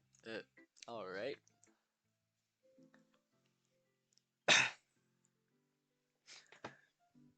Yeah. Also, thank you for blessing me. The Lady Who Knows Everything. An old tale tells of a lady who wanders the earth. The lady who knows everything. A beautiful lady who has found every answer, all meaning, all purpose, and all that was ever sought. And here I am, a feather, lost adrift the sky, victim of the currents of the wind. Day after day I search. I search with little hope, knowing legends don't exist. But when all else has failed me, and all others have turned away, the legend is all that remains. The last dim star glimmering in the twilight sky. Until one day the wind ceases to blow. I fall and I fall and fall and fall even more. Gentle as a feather, a dry quill, expressionless. But the hand catches me between the thumb and forefinger, the hand of a beautiful lady. I look at her eyes and find no end to her gaze. The lady who knows everything knows what I am thinking, but before I can speak she responds in a hollow voice. I have found every answer, all of which amount to nothing. There is no meaning, there is no purpose, and we seek only the impossible. I am not your legend does not exist. And with the breath she blows me back afloat, and I pick up a gust of wind. You know, I feel like learning and looking for answers are the sorts of things that give life and meaning. Not to get too philosophical, I think is the word that was used. Philosophical or anything, but it was kind of on my mind, so that's what I wrote about. I see. I never really put much thought into it. In a way, it's almost paradoxical, because if we had all the answers, wouldn't the world start to lose its meaning? You know, there's one thing I noticed. It seems like everyone in the club prefers writing about things that are more sad than happy. Are you surprised? I mean, if everything was okay, we wouldn't really have anything to write about, would we? Humans aren't two-dimensional creatures. I think you'd know that better than anyone. You mean one-dimensional? Ah, yeah, that. Anyway, here's Monica's writing tip of the day. Jesus fucking Christ.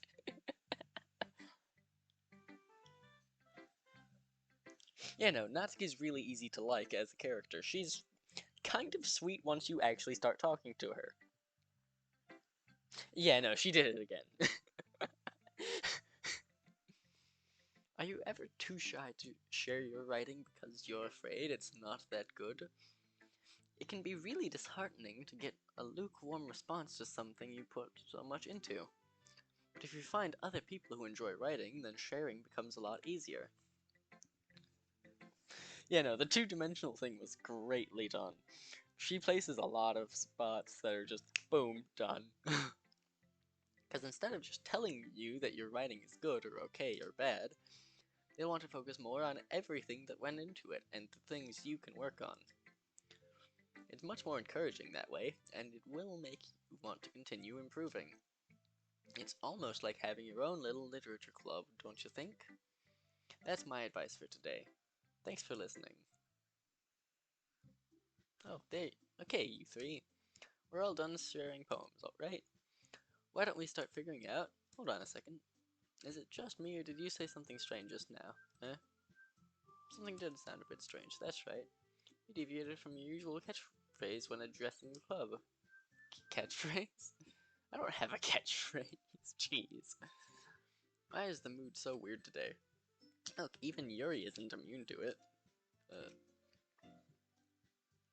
Stagnating air is common foreshadowing that something terrible is about to happen. Oh, son of a bitch. In your books, maybe? Look, the only difference is that Sayori isn't here. Ah, it seems you're right. Sayori always helps lighten the mood a little bit, doesn't she? It's almost like everyone's balance is thrown off a little when she's not around. Where the heck did she run off to anyway? I thought she just went to pee. Natsuki, please show some decency. Come on. Nah, she actually wasn't feeling too well and went home early. Does that show? I hope she's alright. Seriously? Of all the times to not go home with her, you picked the time she's not feeling well. So much for you two being all lovey-dovey. No.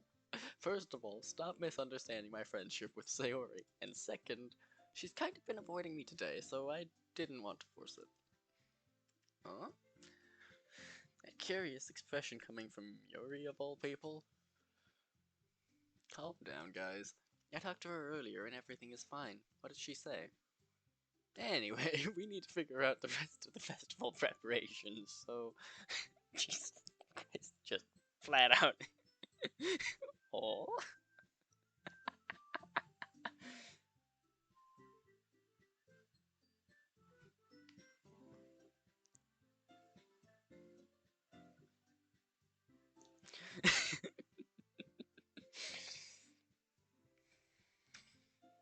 Yeah, no, everything is not an accident. Everything in this game is intentional. Let's decide what everyone will be doing this weekend. I already know what I'm doing. That's right, Natsuki will be making cupcakes. But we need a lot of them in different flavors. Can you handle that all by yourself, Natsuki? Challenge accepted. As for myself, I'm going to be printing and assembling all the poetry pamphlets. Sarah will be helping me design them. And as for Yuri, you can, guys, can you help me come up with something for Yuri? I'm useless. No, that's not it at all. You're the most talented person here, you know. Now Natsuki's pouting too? Jeez, even I can tell now. I guess I never gave Sayori enough credit, but I can tell things are even harder on you when she's not around. That may be the case. But if I can't also be a leader on my own, then I won't grow as a person. So Yuri, you have beautiful handwriting, you know. So you should make some banners and decorations to help set the atmosphere. Atmosphere? About that, I love atmosphere.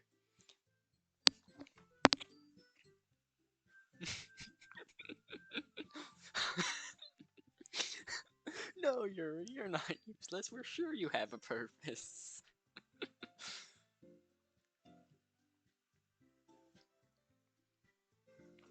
Yuri's expression suddenly changes as she stares at her desk in focus and starts nodding to herself. Your mind is already racing, I see. That's great. It'll be a wonderful help, Yuri. But anyway, that just leaves you, Gas. The one who is truly useless. Don't say that. In fact, both Natsuki and Yuri have some pretty heavy tasks to handle. It would probably go a long way to give one of them a hand. You could always help me out as well. I would be really appreciative of that. That's... Is Monica suggesting I spend the weekend with her and with one of my club members? How on earth are they going to respond to a suggestion like that? I suppose it wouldn't mind a bit of help. Well, even if you don't know how to bake, there's always some dirty work I could give you. It's not like Monica's going to give me a choice, and you shouldn't be sitting on your butt anyway. Natsuki tries to mumble a bunch of excuses like that. If I recall, Natsuki, you mentioned that you would like to handle the baking on your own. Gas may not like to be around if you only make him out to be a nuisance, so therefore, you may be more suited to assisting me with the decorations. Hold on, I never said that. How hard could it be to make a few decorations anyway? Sounds more like you're just making excuses for Gas too. What are you saying? It will be extremely meticulous work, and baking isn't. Just what do you think? Guys, let's settle down for a moment. In the end, I think it's up to Gas to decide how he'd like to contribute. Besides, he hasn't really gotten the chance to spend any time with me yet, you know? So I'm sure he's interested in. You literally just said, I'm surprised as well. Sorry. I was just saying though. Jeez. Can we just settle this already? Yeah. Gas, you're okay with this, right? In the end, it's up to you. Ah, of course. Very well. In that case, everyone looks straight at me. But of course, I'm going with say Natsuki. You know, baking. That is the best part about Natsuki. Baking.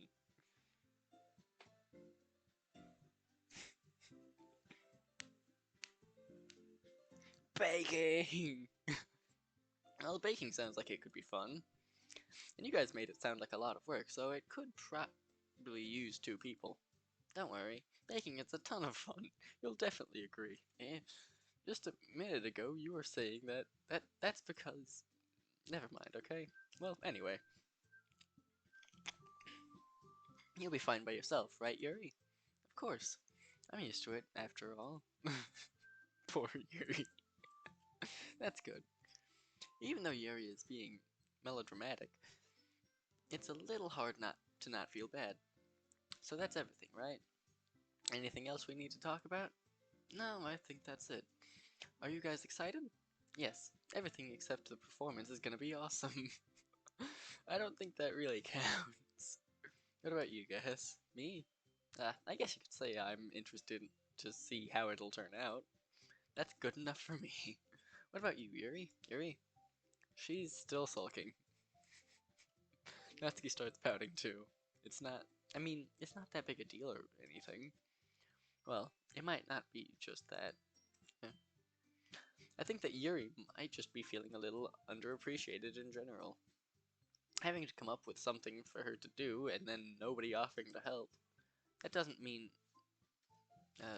Natsuki glances back and forth between everyone with a worried expression. Look, Natsuki goes over and puts her hands down on Yuri's shoulders. Yuri, you really are the most talented one here, and you're going to help make the event a lot more fun and welcoming. I mean, the cupcakes will probably help a lot too, but you're going to make the atmosphere special. That'll be really important for the way that people feel during the performances. So, you need to stop being dumb and give yourself a little more credit. Natsuki releases her hand and turns around to face the other direction. You didn't really mean that, did you? Not really, but Yuri isn't the only one surprised. Monica and I are also taken aback by Natsuki's words. Natsuki, of all people, to be saying such encouraging things. Oh wait, shit, misclick. But I begin to understand. Natsuki was trying to sound like Sayori. Even if it didn't work perfectly, I can tell that she tried to say something Sayori would say at a time like this.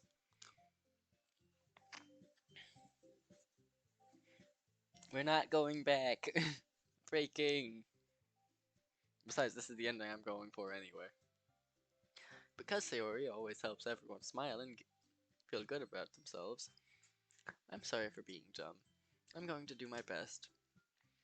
And all of us are going to make it a really great event. Yeah, yeah. I hope to see everyone do their best. But with that, there's nothing more for today. So I guess it's time for us to head out. Okay, but I'm staying here a bit longer. I barely got to do any reading today, so fair enough. There's nothing wrong with that. Everyone packs up their things. I start to follow Monica and Yuri out the door as they chat between each other. Where are you going? Eh? We still need to figure out our plans for this weekend. You literally would have gotten home and realized that you didn't even have a way to contact me. Oh, that's true. I have no idea how that slipped my mind. Geez, good thing I stopped you. I'm going to give you my number, okay? You'd better not make it weird or anything. Why would I do that? Natsuki gives me her number. Okay, I'm coming over on Sunday.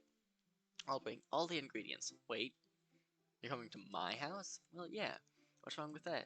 I mean, I just figured that since I'm the one helping, I would be going to your house. Yeah, right.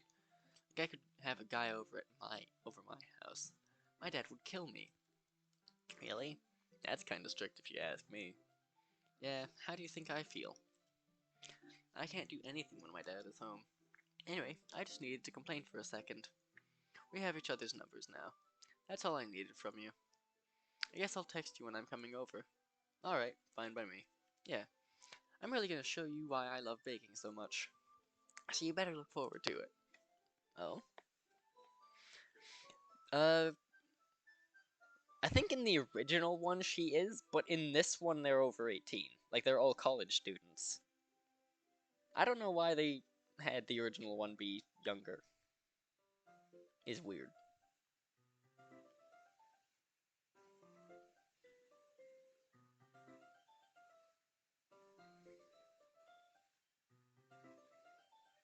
Like, during the intro screen for this one, it says that everyone in the game is 18 or older. I know she does. Oh? Didn't you say you were just going to give me the dirty work? Well, I was just saying that. It's not like I could act like it in front of everyone that I was looking forward to this. Wait, really? Well, kind of. Just because I never got to bake with someone else before. That's all it is, so... Alright, I get it. Sorry for overreacting. Anyway, I'll be heading out now. See you on Sunday. Never mind.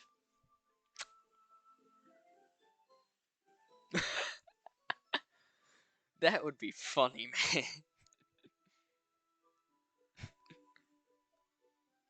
I can't believe this. Natsuki's going to be coming to my house on Sunday? My anxiety shoots through the roof. Even though I've gotten pretty used to handling her at this point, there's no telling what might end up happening when we're outside of school. More than that, she told me that she was looking forward to it. Is this the chance I have to make something happen between us? Or is it too early for that? Only time will tell. But until then, I won't be able to take my mind off it. I seriously can't wait. Dude, it's fine. That's always the fun joke here. If you may have noticed that in my video description or title, I often put down a warning. This stream has violence, stupidity, assholery, bullshittery, and so much worse. So please, go ahead, make more dirty jokes. It's funny. That is literally the point of this stream. It is for people to enjoy themselves and have a great fucking time. Yeah, no, you can. Go ahead.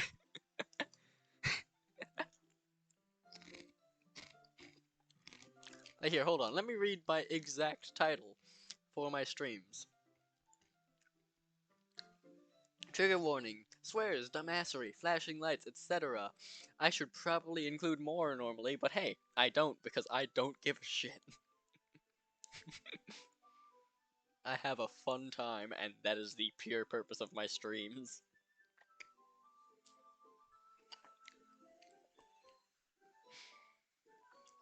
Yeah, it's already Sunday. I've been getting increasingly anxious about Natsuki's upcoming visit.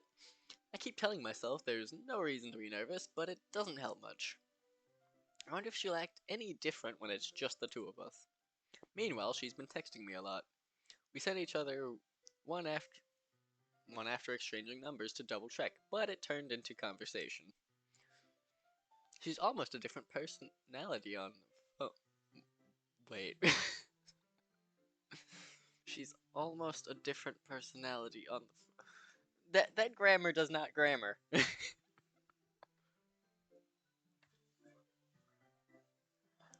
Using tons of emoji and cute language. Yeah, no, the grammar doesn't grammar. Help.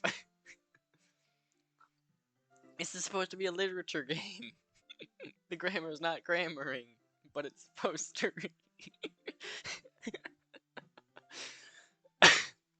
She also really likes complaining about things, but I kinda saw that one coming. But putting Natsuki aside, I haven't heard a thing from Sayori since she left the club early yesterday. Or the other day. It's not like we text each other all the time or anything, but I've been worried about her in the back of my mind. Between what Sayori said and what Monica said, is it really okay for me to put Sayori's feelings aside when she might need me? I decided to visit Sayori before Natsuki comes over. Rather than asking, I simply tell her I'm coming over, much like we've done in the past. Natsuki forever. He's 100% okay, yep. Once I reach Sayori's house, I knock on the door before entering it myself. Again, we used to play so often that I've made it a habit of simply entering each other's houses like we were family. The house is quiet. Sayori isn't anywhere on the first floor, so I assume she's up in her room. It's already strange of her not to run down and greet me. I head up to her bedroom where I finally find her. Sayori? I guess. I sit down in her room. Oh.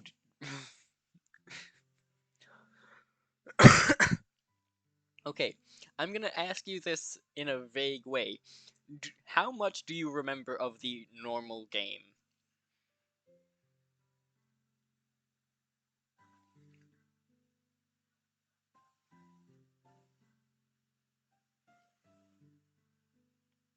Barely anything. Okay, then I'm not gonna say a damn thing. Sayori forces a smile, but it's easy to tell that she's different. There's a minute of silence between us. You haven't come over like this in a long time, have you? Ah, I guess you're right. It has been a long time. Not much has really changed, has it? Sayori's room is as messy as it's always been.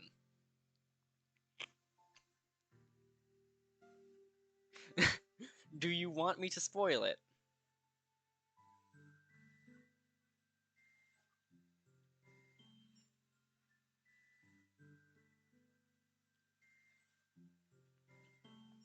Okay. And I'm not gonna say a damn thing.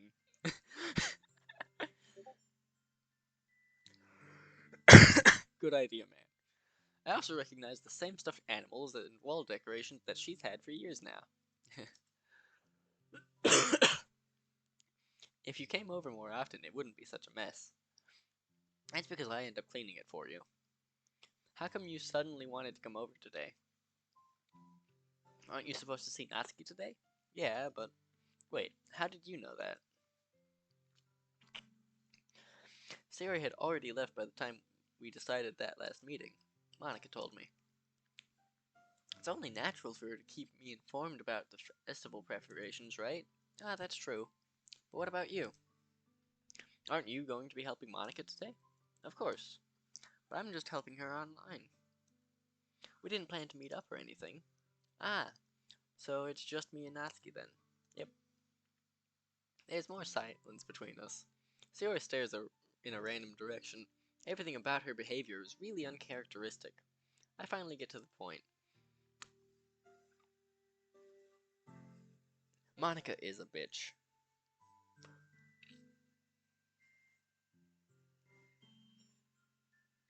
Yeah, I can't believe you just realized you can swear though. As I already stated, everything is fine in this stream.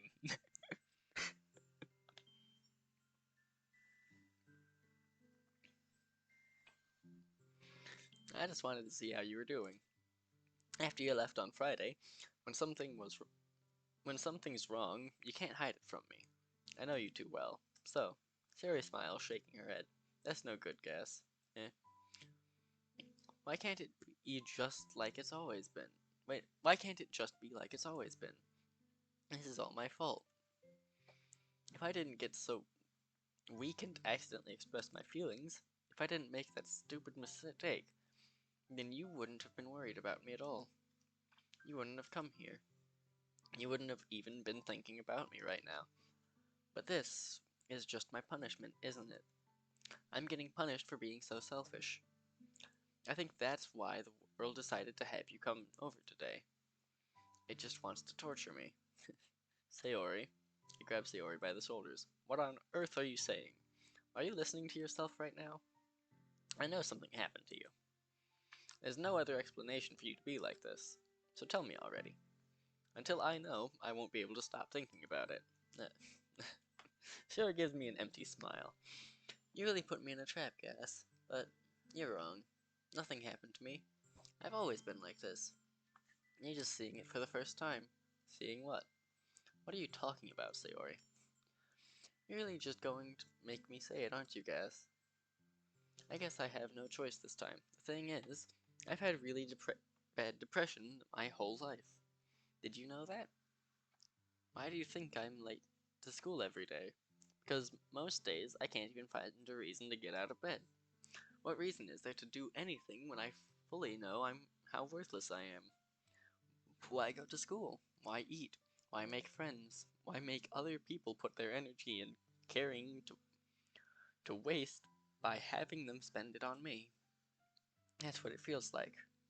And that's why I just want to make everyone happy, without anyone worrying about me.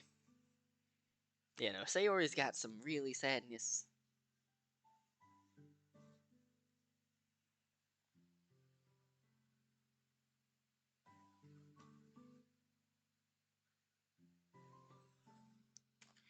I'm in shock. I can't even figure out how to respond. How is it possible?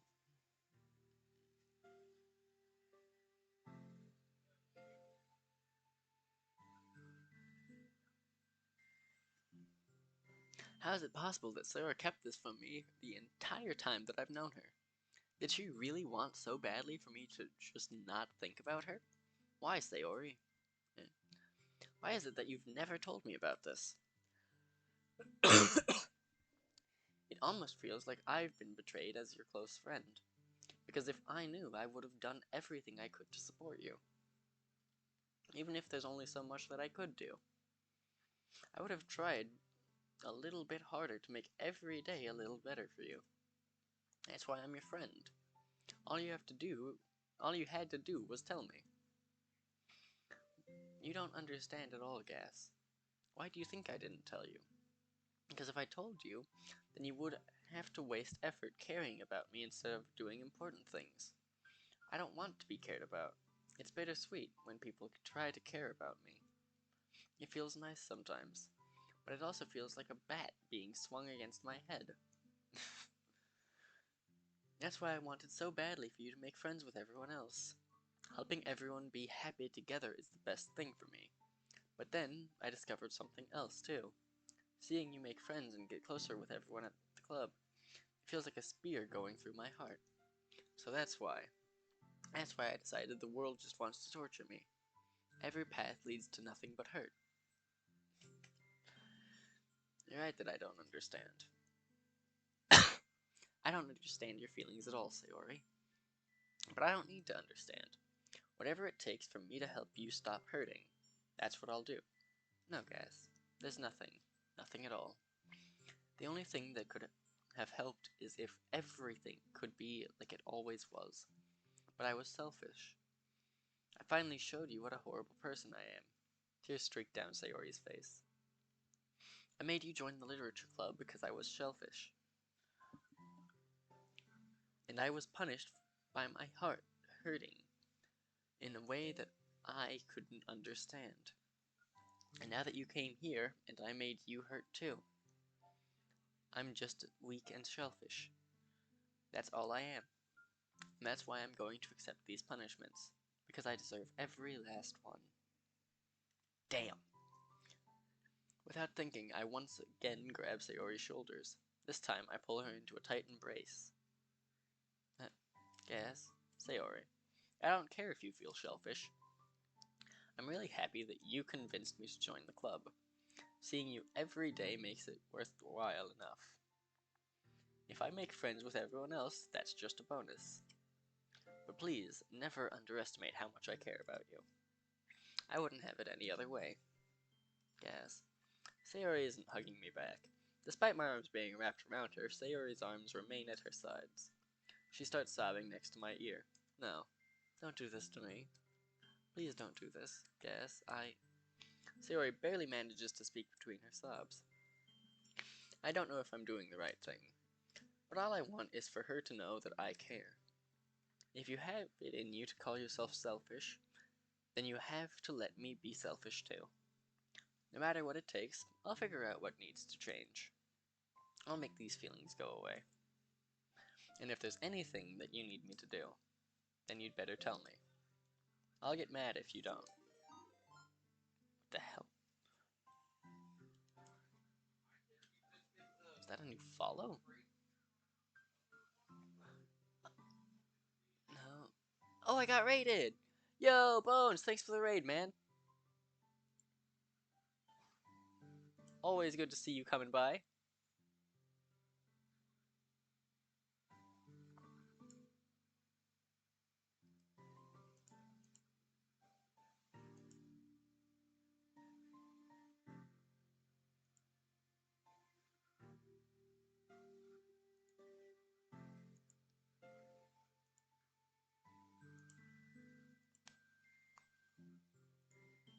Yeah, but welcome on in, Bones. Hope you're having a lovely time, man. It's always good to see you. Just give me a brief moment to check some things out.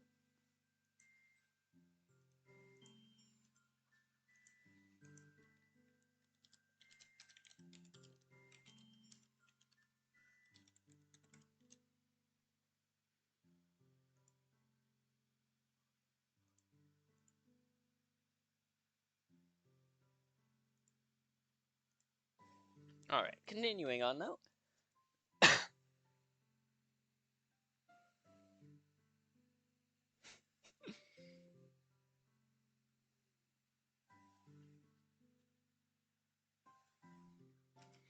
I don't know. I don't know. I don't know. Gently Sayori finally puts her arms around me in return. I don't know anything.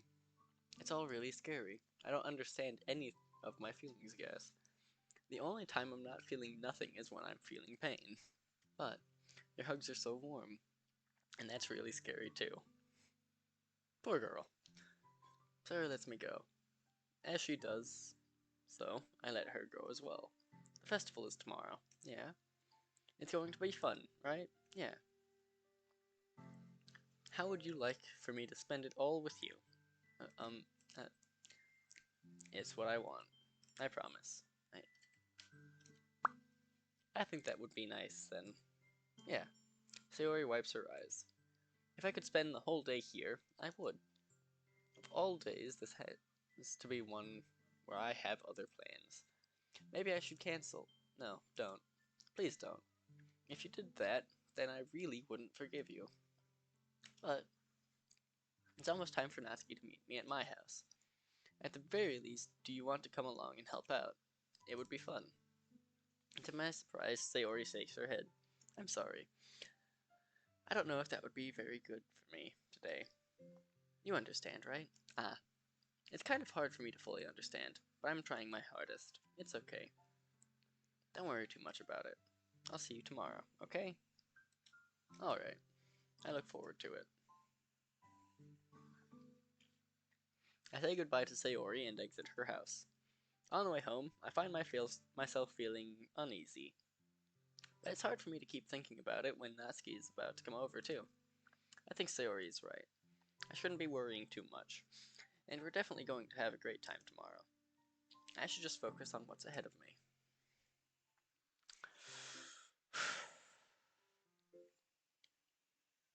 me. If that was an option, then maybe I should have, but... yeah.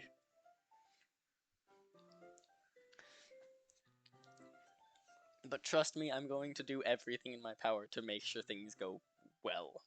Because if my memory is correct, if things don't go well, then that leads to the to the Monica ending, which I'm not aiming for.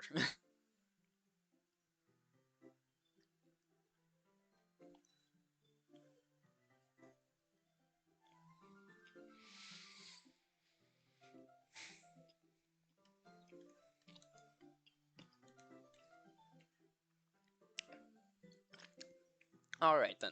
I'm gonna take a brief break, go grab a drink before this next part. So, I'm going to save like I always do. And we will be right back.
Alright, I am back.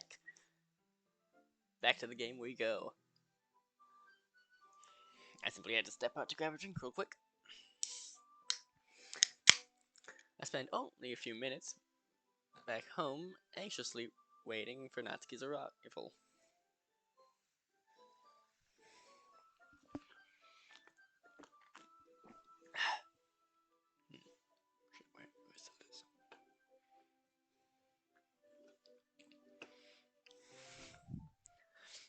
Before I know it, she texts me to let me know she's outside the front door.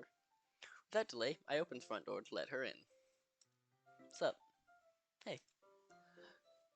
I don't know what I was expecting, but Natsuki in something other than her school uniform totally threw me off. Seeing her in such cute clothes makes the uniform seem totally unfitting in comparison.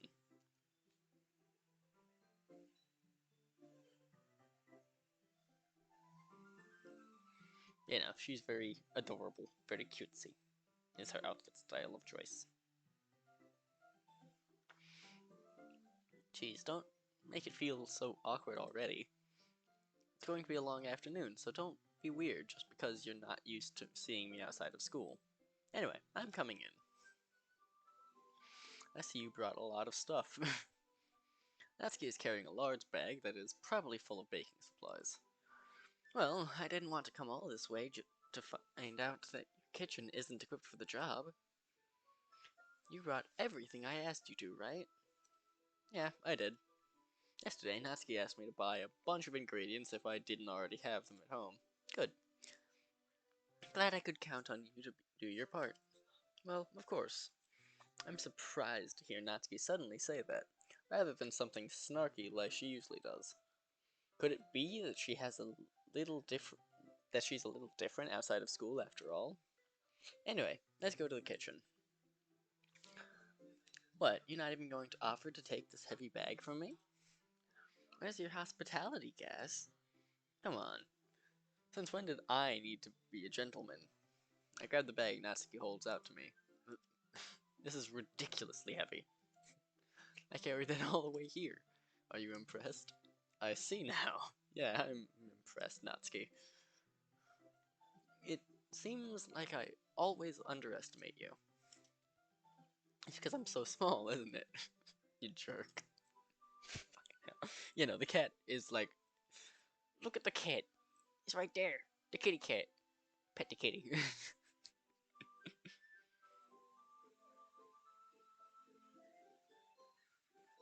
Always full of baking supplies. This one has all the baking supplies always. Natsuki hits a fist into my chest. Hey, your size has nothing to do with it. that could be that could be taken out of context so quickly. Your size has nothing to do with it.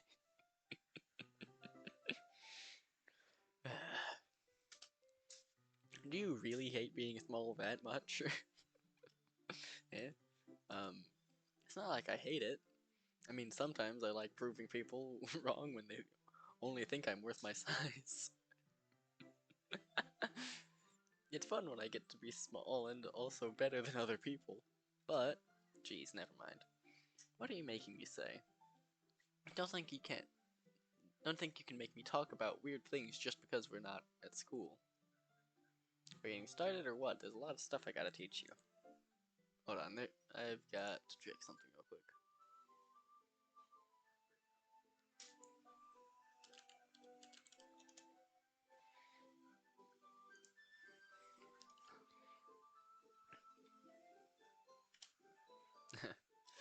What?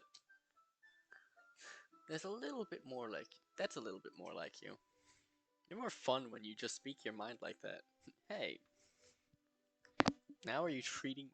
Now you are treating my. Now you are treating me like a child.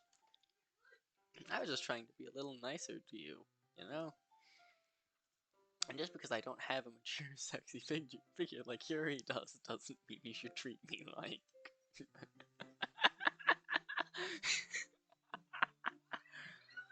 Natsuki catches her words, and her face turns red. Natsuki, forget it. I didn't say anything. I should apologize. Yeah. I appreciate that you were trying to be nicer. I should have been a little more considerate too. But also, if that's what you're thinking, then you should know that there are tons of guys who are into body types like yours. How would you know that anyway? Just trust me on this one.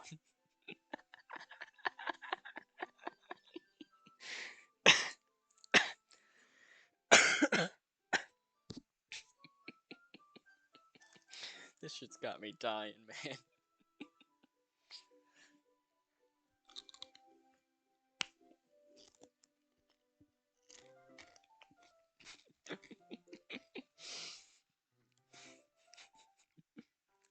Not suspicious at all. Gross. Hey, was that to me? Who else?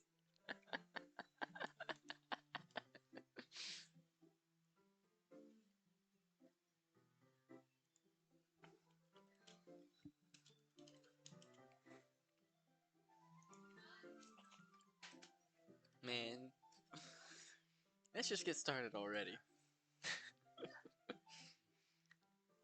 You get all sour when a girl calls you gross. I finally found your weakness, guys.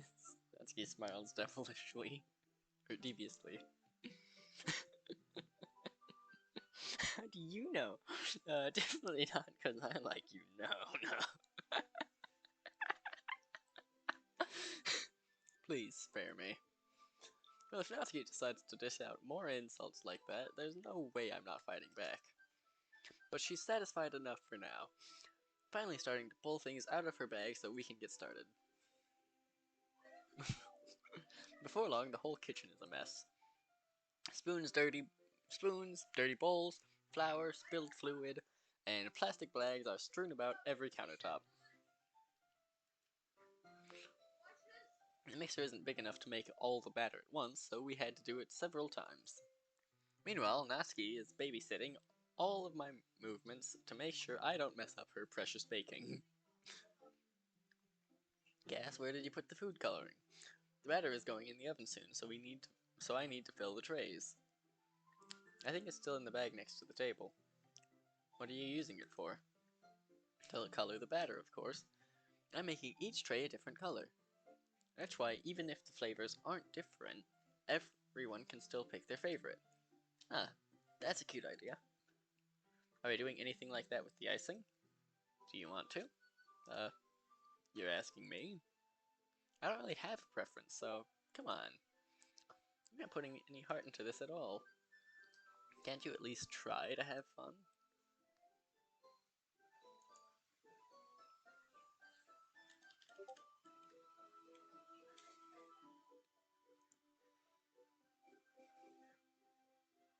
Give me a brief moment, everyone.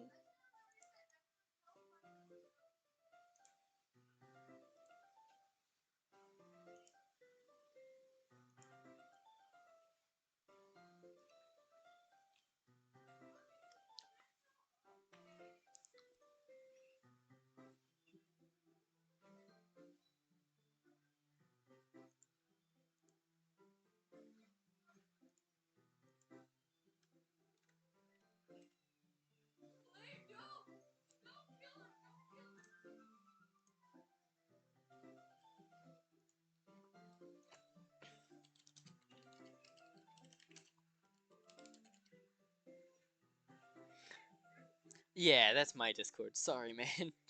Someone keeps pinging me and it's annoying the crap out of me.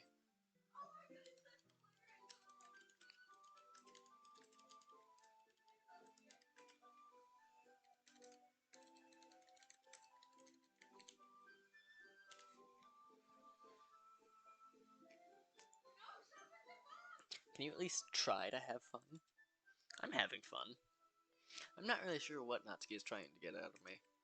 Meanwhile, I see her separate the batter into smaller bowls and put a few drops of food coloring into each. Ah, that does look pretty cool. My brain just now realized I should... Of course. Why didn't I even think about that factor? I forgot that I had Discord set as a thing, as one of my sounds on stream. That's probably why you kept hearing it. Ah, that does look pretty cool. See? It's not like baking is just about following instructions. The presentation is where you get to be creative and have the most fun. It's a million times more worth it in the end if just looking at it makes everyone's eyes lighten up. Like the ones you made on my first day, huh? I recall Natsuki proudly presenting her cat-shaped cupcakes, and Sayori and Monika's delighted expressions. I wonder if I can make Natsuki proud like that too. Yeah, maybe I will use the food coloring then. Sounds like you're starting to understand. Just make sure you completely finish mixing the icing before you mess up the food coloring. Yeah, it's getting there. We were using the electric mixer for the batter, so I got stuck with whisk and a huge bowl for the icing. Yeah. Guessing still all lumpy. Are you even trying? Well, yeah. It'll just take a little longer. Jeez, I'll be here all night if you do it like that. Here, look. Natsuki grabs the whisk from my hand and uses the other hand to tilt the bowl back. You really need to beat the crap out of it. Like you're dead.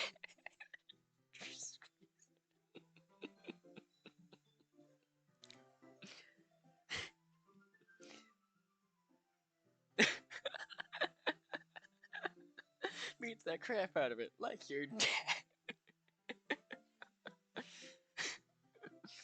After a few seconds, the consistency of the icing has already improved. See? As if to emphasize, Natsuki sticks a finger in the icing and pops it in her mouth. I reluctantly start to do the same. Hey, Natsuki suddenly grabs my wrist. I don't want your gross fingers in my icing. Your icing, eh? Are you forgetting who did all the work? I start to fight back, trying to inch my finger toward the bowl. Don't make me beat the crap out of you next.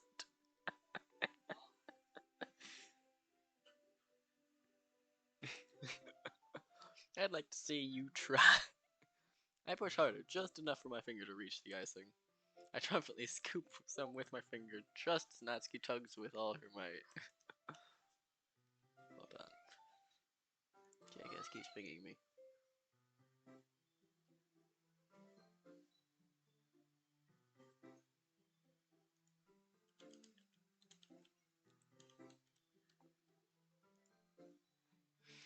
I triumphantly scoop with my finger, just as Natsuki tugs with all her might. Ah, the force of Natsuki pulling me caused me to stumble, making her stumble in turn. Gross.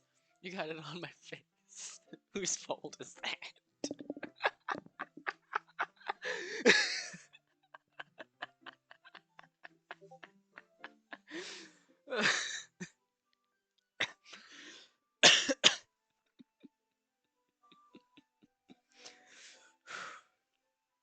God, every line that can be taken out of context is better and better. Oh, I've got 4 viewers! Hello everyone who's currently viewing. Hope you're having a lovely time.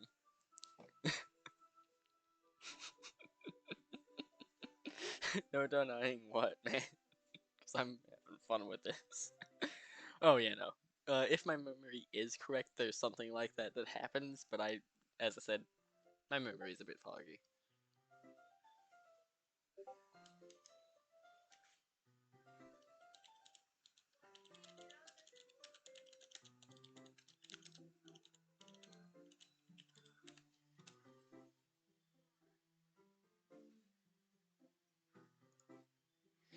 Whose fault is that? There's a big lob of icing on Natsuki's streak. She tries to reach it with her tongue, but it's too far away. Jeez. You know what? Take this. Natsuki instead wipes it off with her finger before shoving her finger toward my own face. You wish. I'm faster. I grab her wrist with my hand before it reaches my face. Natsuki tries to use her other hand to fight back, but I grab that one as well. Stop. Not until you apologize for calling me gross. Fine, fine. I'm sorry for calling you gross. No, I don't mean it. It's just fun seeing you react to it. You do that to me all the time, you know. Saying dumb things just to get a reaction out of me. You really shouldn't tease girls like that. Is that so? In that case, I probably shouldn't do this either. I take Natsuki's finger and put it in my mouth, licking off the icing. What?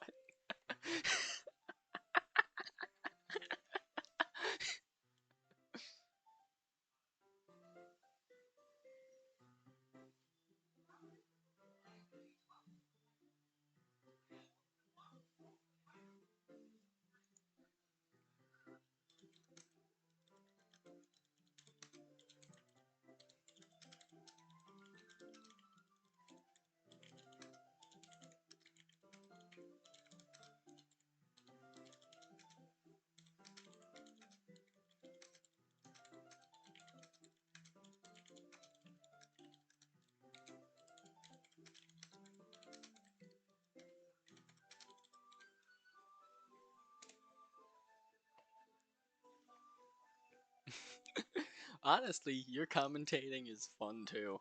I love it. Did you seriously just?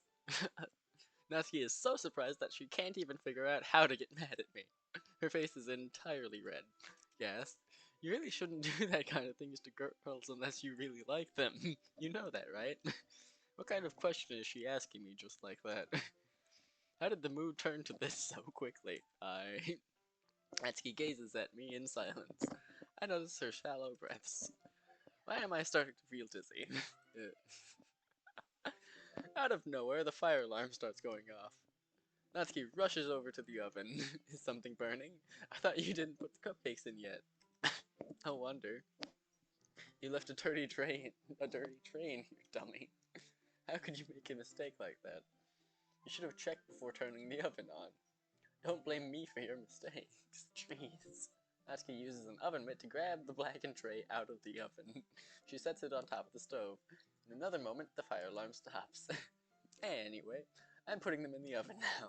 Yeah, the tension from the moment before still lingers over our heads. Aw, you gotta head out? Well, that sucks, man. I'm glad that you were able to stop by.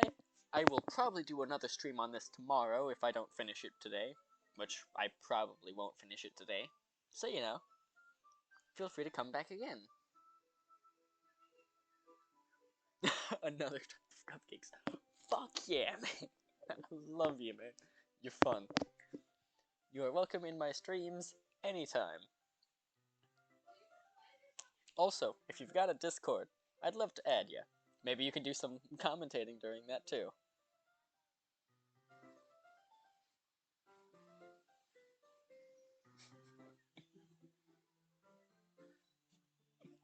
Yeah. The tension from the moment before still lingers over our heads, but the moment has already been lost. Natsuki slides the cupcake trays into the oven. Then, I reluctantly pick up the whisk and continue with the icing like nothing ever happened. Yeah, here. I'll even send you my Discord real quick, though.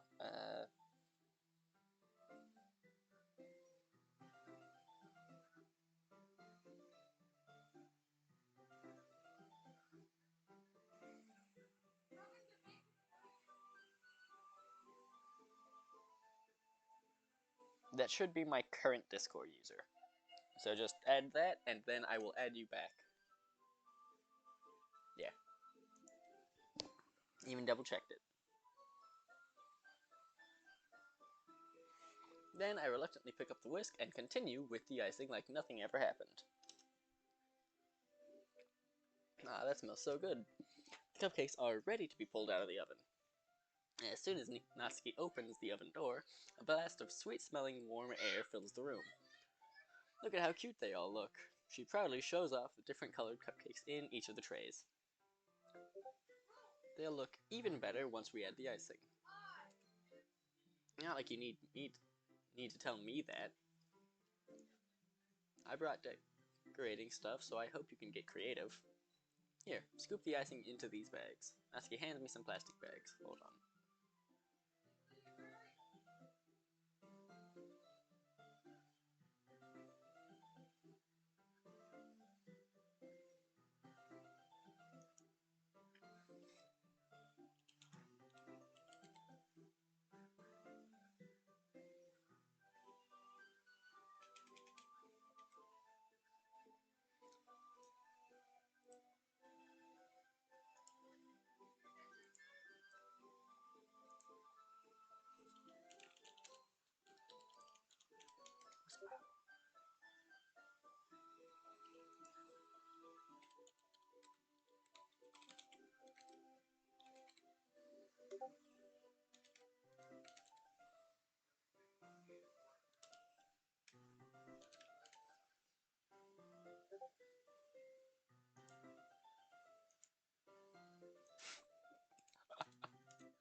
Natsuki hands me some plastic bags.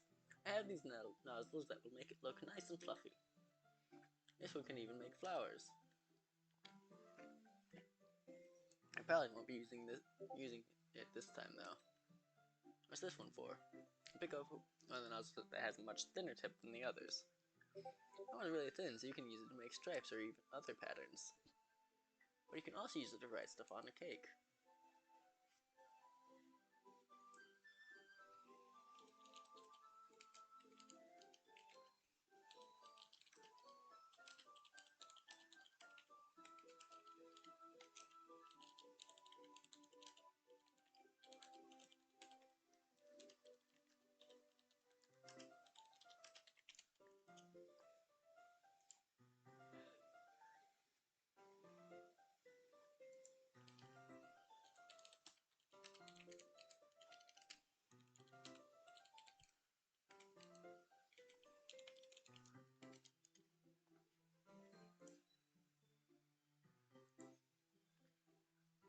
But you can also use it to write stuff on a cake, like happy birthday or whatever. I see. That gives me an idea, actually. Eh? Well, it's a literature event, right?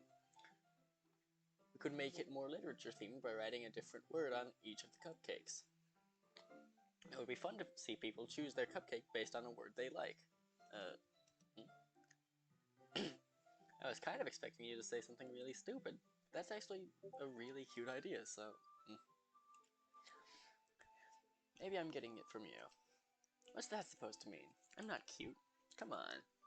We're not at school. Nobody's judging. You can't dress and act like this and not expect me to think you're cute. Well, Natsuki's voice trails off. Same with you, eh? Do you say something? No, nothing. Let's just do the icing. Natsuki picks up the paste and fastens the nozzle onto each of the bags. There's a lot to do, so we shouldn't be wasting time. Here, I'll show you how to do it. Without giving me a chance to think about before, Natsuki quickly moves on.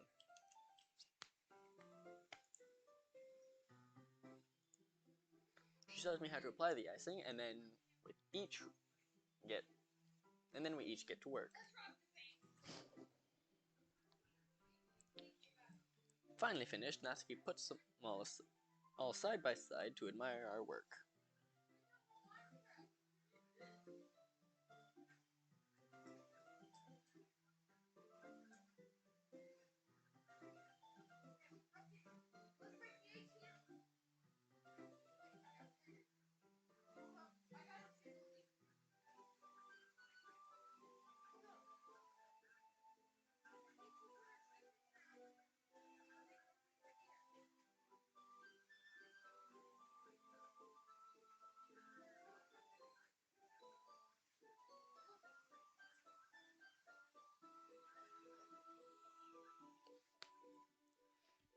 When we finally finish, Natsuki puts them all side by side to admire our work. Look at how pretty they are together. Yeah, they are, aren't they? Yeah, I wish I could have one now. Well, there's no reason you can't, right? I don't see any harm in that.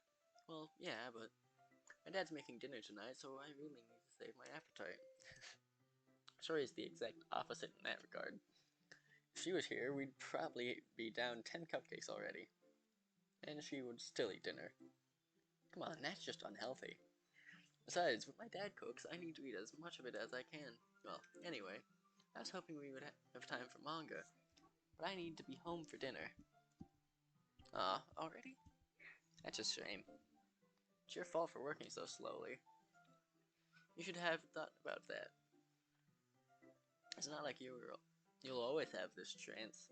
And as usual, Natsuki places the blame on me. You can bring the cupcakes tomorrow, right? If you and Sayori each carry some, then you can probably do it in one trip. Yeah, I can do that. And don't worry, I won't let her eat any. I wish she would listen to me the way she listens to you. Aw. Yeah. I again think back to the conversation I had with Sayori earlier today. I felt so hopeless, so helpless. Sayori always does listen to me, but at that point it felt like she couldn't listen to me at all. Okay, I'm all packed up. Good work today. You too. I'll walk you out, I guess. Just like that, Natsuki is already about to leave. Feels like the afternoon went by in a flash. More than that, did I even take the opportunity to get closer to her like I wanted? Well, I guess I'll be off then. Thanks for all the help and everything. I'll see you tomorrow. Wait, Natsuki, eh? What you said before about not always having this chance. It doesn't have to be that way at all. I had fun today. You showed me how fun baking can be, like you wanted. But aside from that, you can come over anytime, okay? I think that if possible, I'd like to spend more time like this. If you want to read manga or go out somewhere, do you really mean that?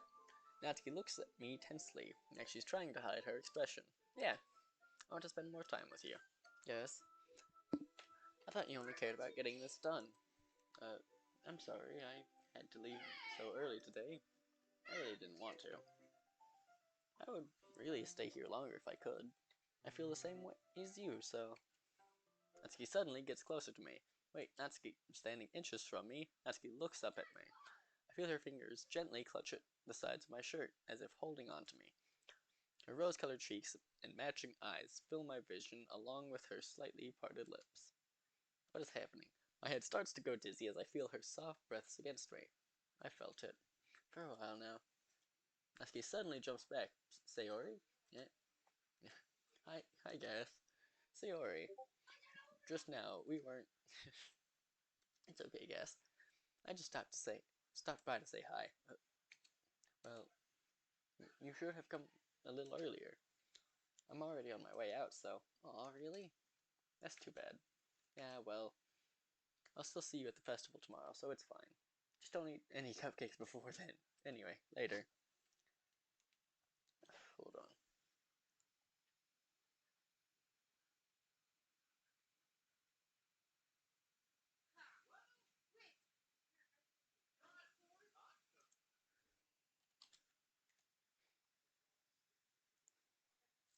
Clearly flustered, Natsuki hurries off, and Sayori waves goodbye. Sayori, I thought you didn't want to come over today. Well, I tried staying in my room, but my imagination was being really mean to me. So I had to come here and see for myself. See what? What are you talking about? You know, how much fun you were having with Natsuki, and how close you got to her. It makes me really happy that you made such good friends. That's all that matters to me. Tears start to fall down Sayori's face. That's all that matters to me. Why am I feeling this way, guys? I'm supposed to be happy for you. Why does it feel like my heart is splitting in half? It hurts so much. Everything hurts so much. This would be so much better if I could just disappear. Sayori, don't say that. It's true, Cass. If I wasn't here, then you wouldn't have to waste your sympathy on me. You wouldn't have put up with me being selfish. Monica was right. I should just... Monica? Monica was right about what? Sayori, what I said before is true. I'm not going to let this continue. Caring about you like this isn't the burden your mind is making it out to be. It's something that makes me happy. It's something that I wouldn't trade for anything else. So even if it takes an entire lifetime, I'm going to be by your side until you don't feel any more pain. But Sayori looks away. I put a hand on her shoulder to reassure her. I'm scared, Gas. I'm really scared. What are you scared of, Sayori? I'm scared that I might like you more than you like me. Sayori, it's true, isn't it? I was weak and started to like you too much. I did this to myself. Yes, I like you so much that I want to die. That's how I feel, and that's enough, Sayori. I don't want you to hurt anymore. I slide my hand down Sayori's arm and squeeze her hand in my own. Do you remember how I said I always know what's best for you? Do you still believe me? Wordlessly, Sayori nods. Even if you don't understand all of your own feelings, I know what you need the most right now. And that's what I'm going to give you.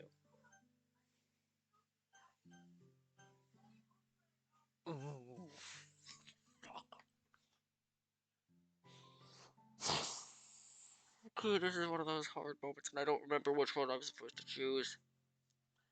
I'm gonna save.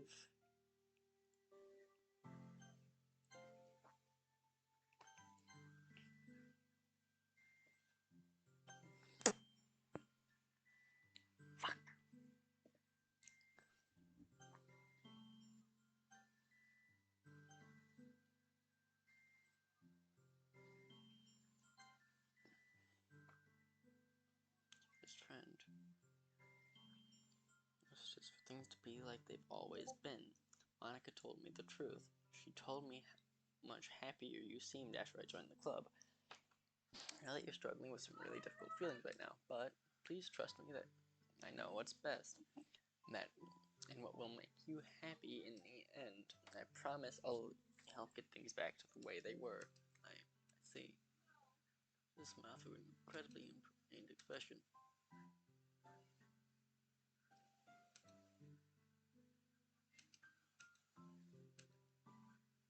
It's just my punishment, remember?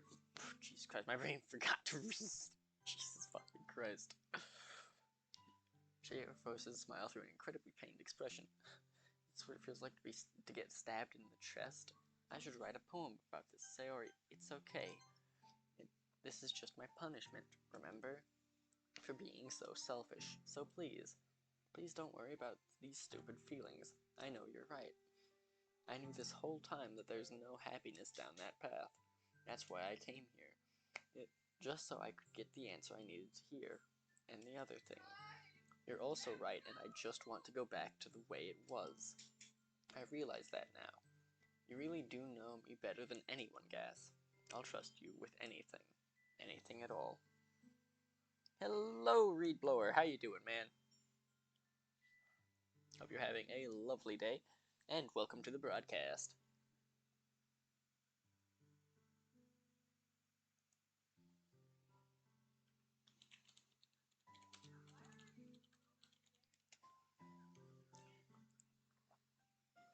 Anything at all. So, Sayori's smile finally breaks. All of a sudden, she turns around and drops to her knees. I'm not gonna scream, but we all know that it's a scream. Touching her head with both hands, she screams as loudly as she can. I'm so shocked that I don't know how to react. Sayori looks over her shoulder and flashes me one more weak smile before turning around and running off. Sayori, I'm left helplessly standing in front of my house. Why am I feeling so horrible about this? There's nothing more that I could have done. Most I can do is support Sayori through her feelings and help her on the path that's right. But I'm having as much trouble understanding Sayori's feelings as she is, even though I can comfort her. I keep wondering if I should be doing something more or something different.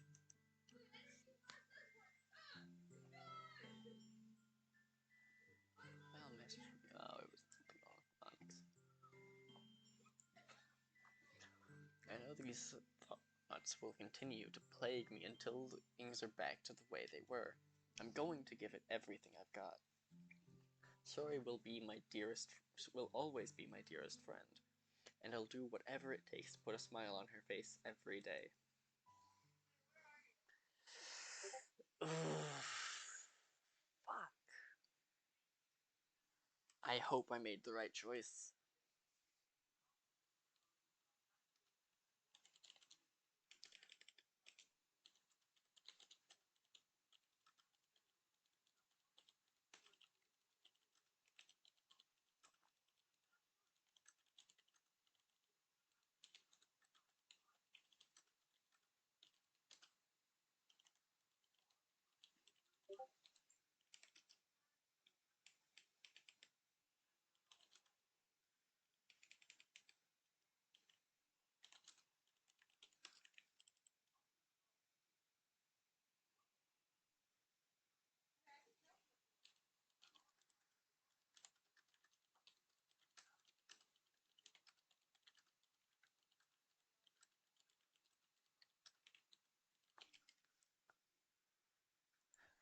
Yep, let's find out.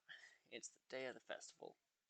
Of all days, I expected this to be the one where I'd be walking to school with Sayori. But Sayori isn't answering her phone. I considered going to her. Oh shit, I made the wrong choice, didn't I? I have to carry all the cupcakes myself, but carefully stack two trays, not security. Can't respond. With my hands being full. Shit, I made the wrong choice. I'm going back. I don't care. I made the wrong fucking choice. I wasn't sure, but I made the wrong choice. For sure. Alright.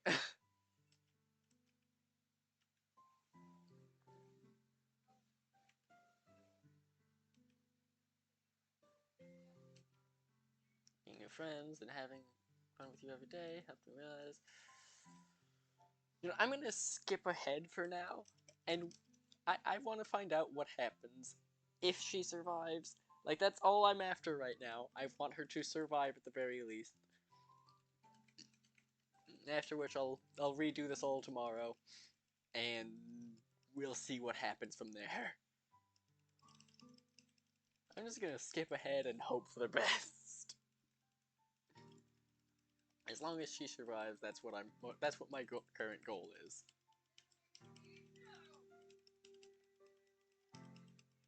Because I know that there's a specific way to make sure that she survives.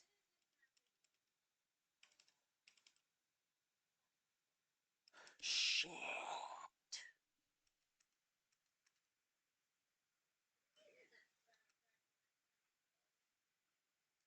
Fuck. Yeah, it's my first time playing through this version of it. I've played the um I played it back when it was just the free version that had only the one ending where you had to deal with Monica's bullshit and Sayori dies. But this is the full one, Doki Doki Plus, and I'm trying to save Sayori, but I don't remember how, and everything is going wrong. Everything is chaotic. I don't remember a damn thing, aside from that I'm aiming to get Natsuki's ending. And I feel like Sayori has to survive for that.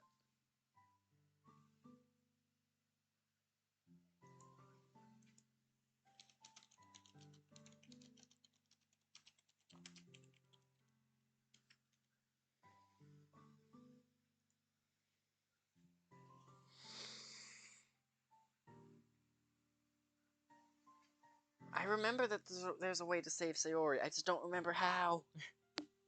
Fuck.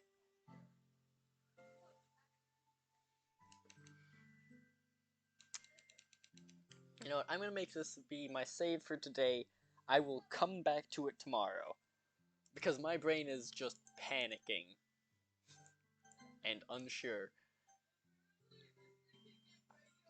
So, I'm going to double make sure that I've saved. Exit DDLC or return to desktop, which is this shit, apparently, for some reason.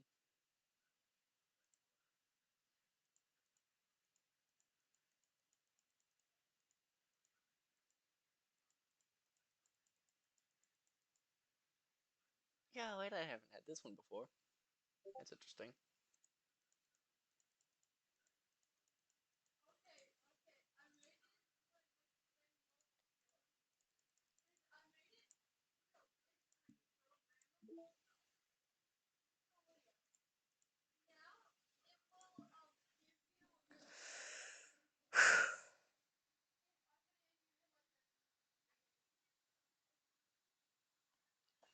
Thanks for all the girls. No, I mainly did it for Natsuki, but I did end up making them also for Sayori in a way, but that was mostly accidental. Because a lot of her choices feel like they would be Natsuki's choices. Shit, though. Alright, so that's two of the side stories.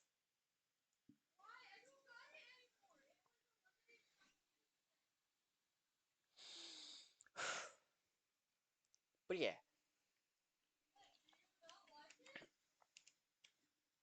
To everyone who was here watching the live stream, I hope you all had a lovely time, and I will see you all in the next one. Give me a fucking moment, hold on.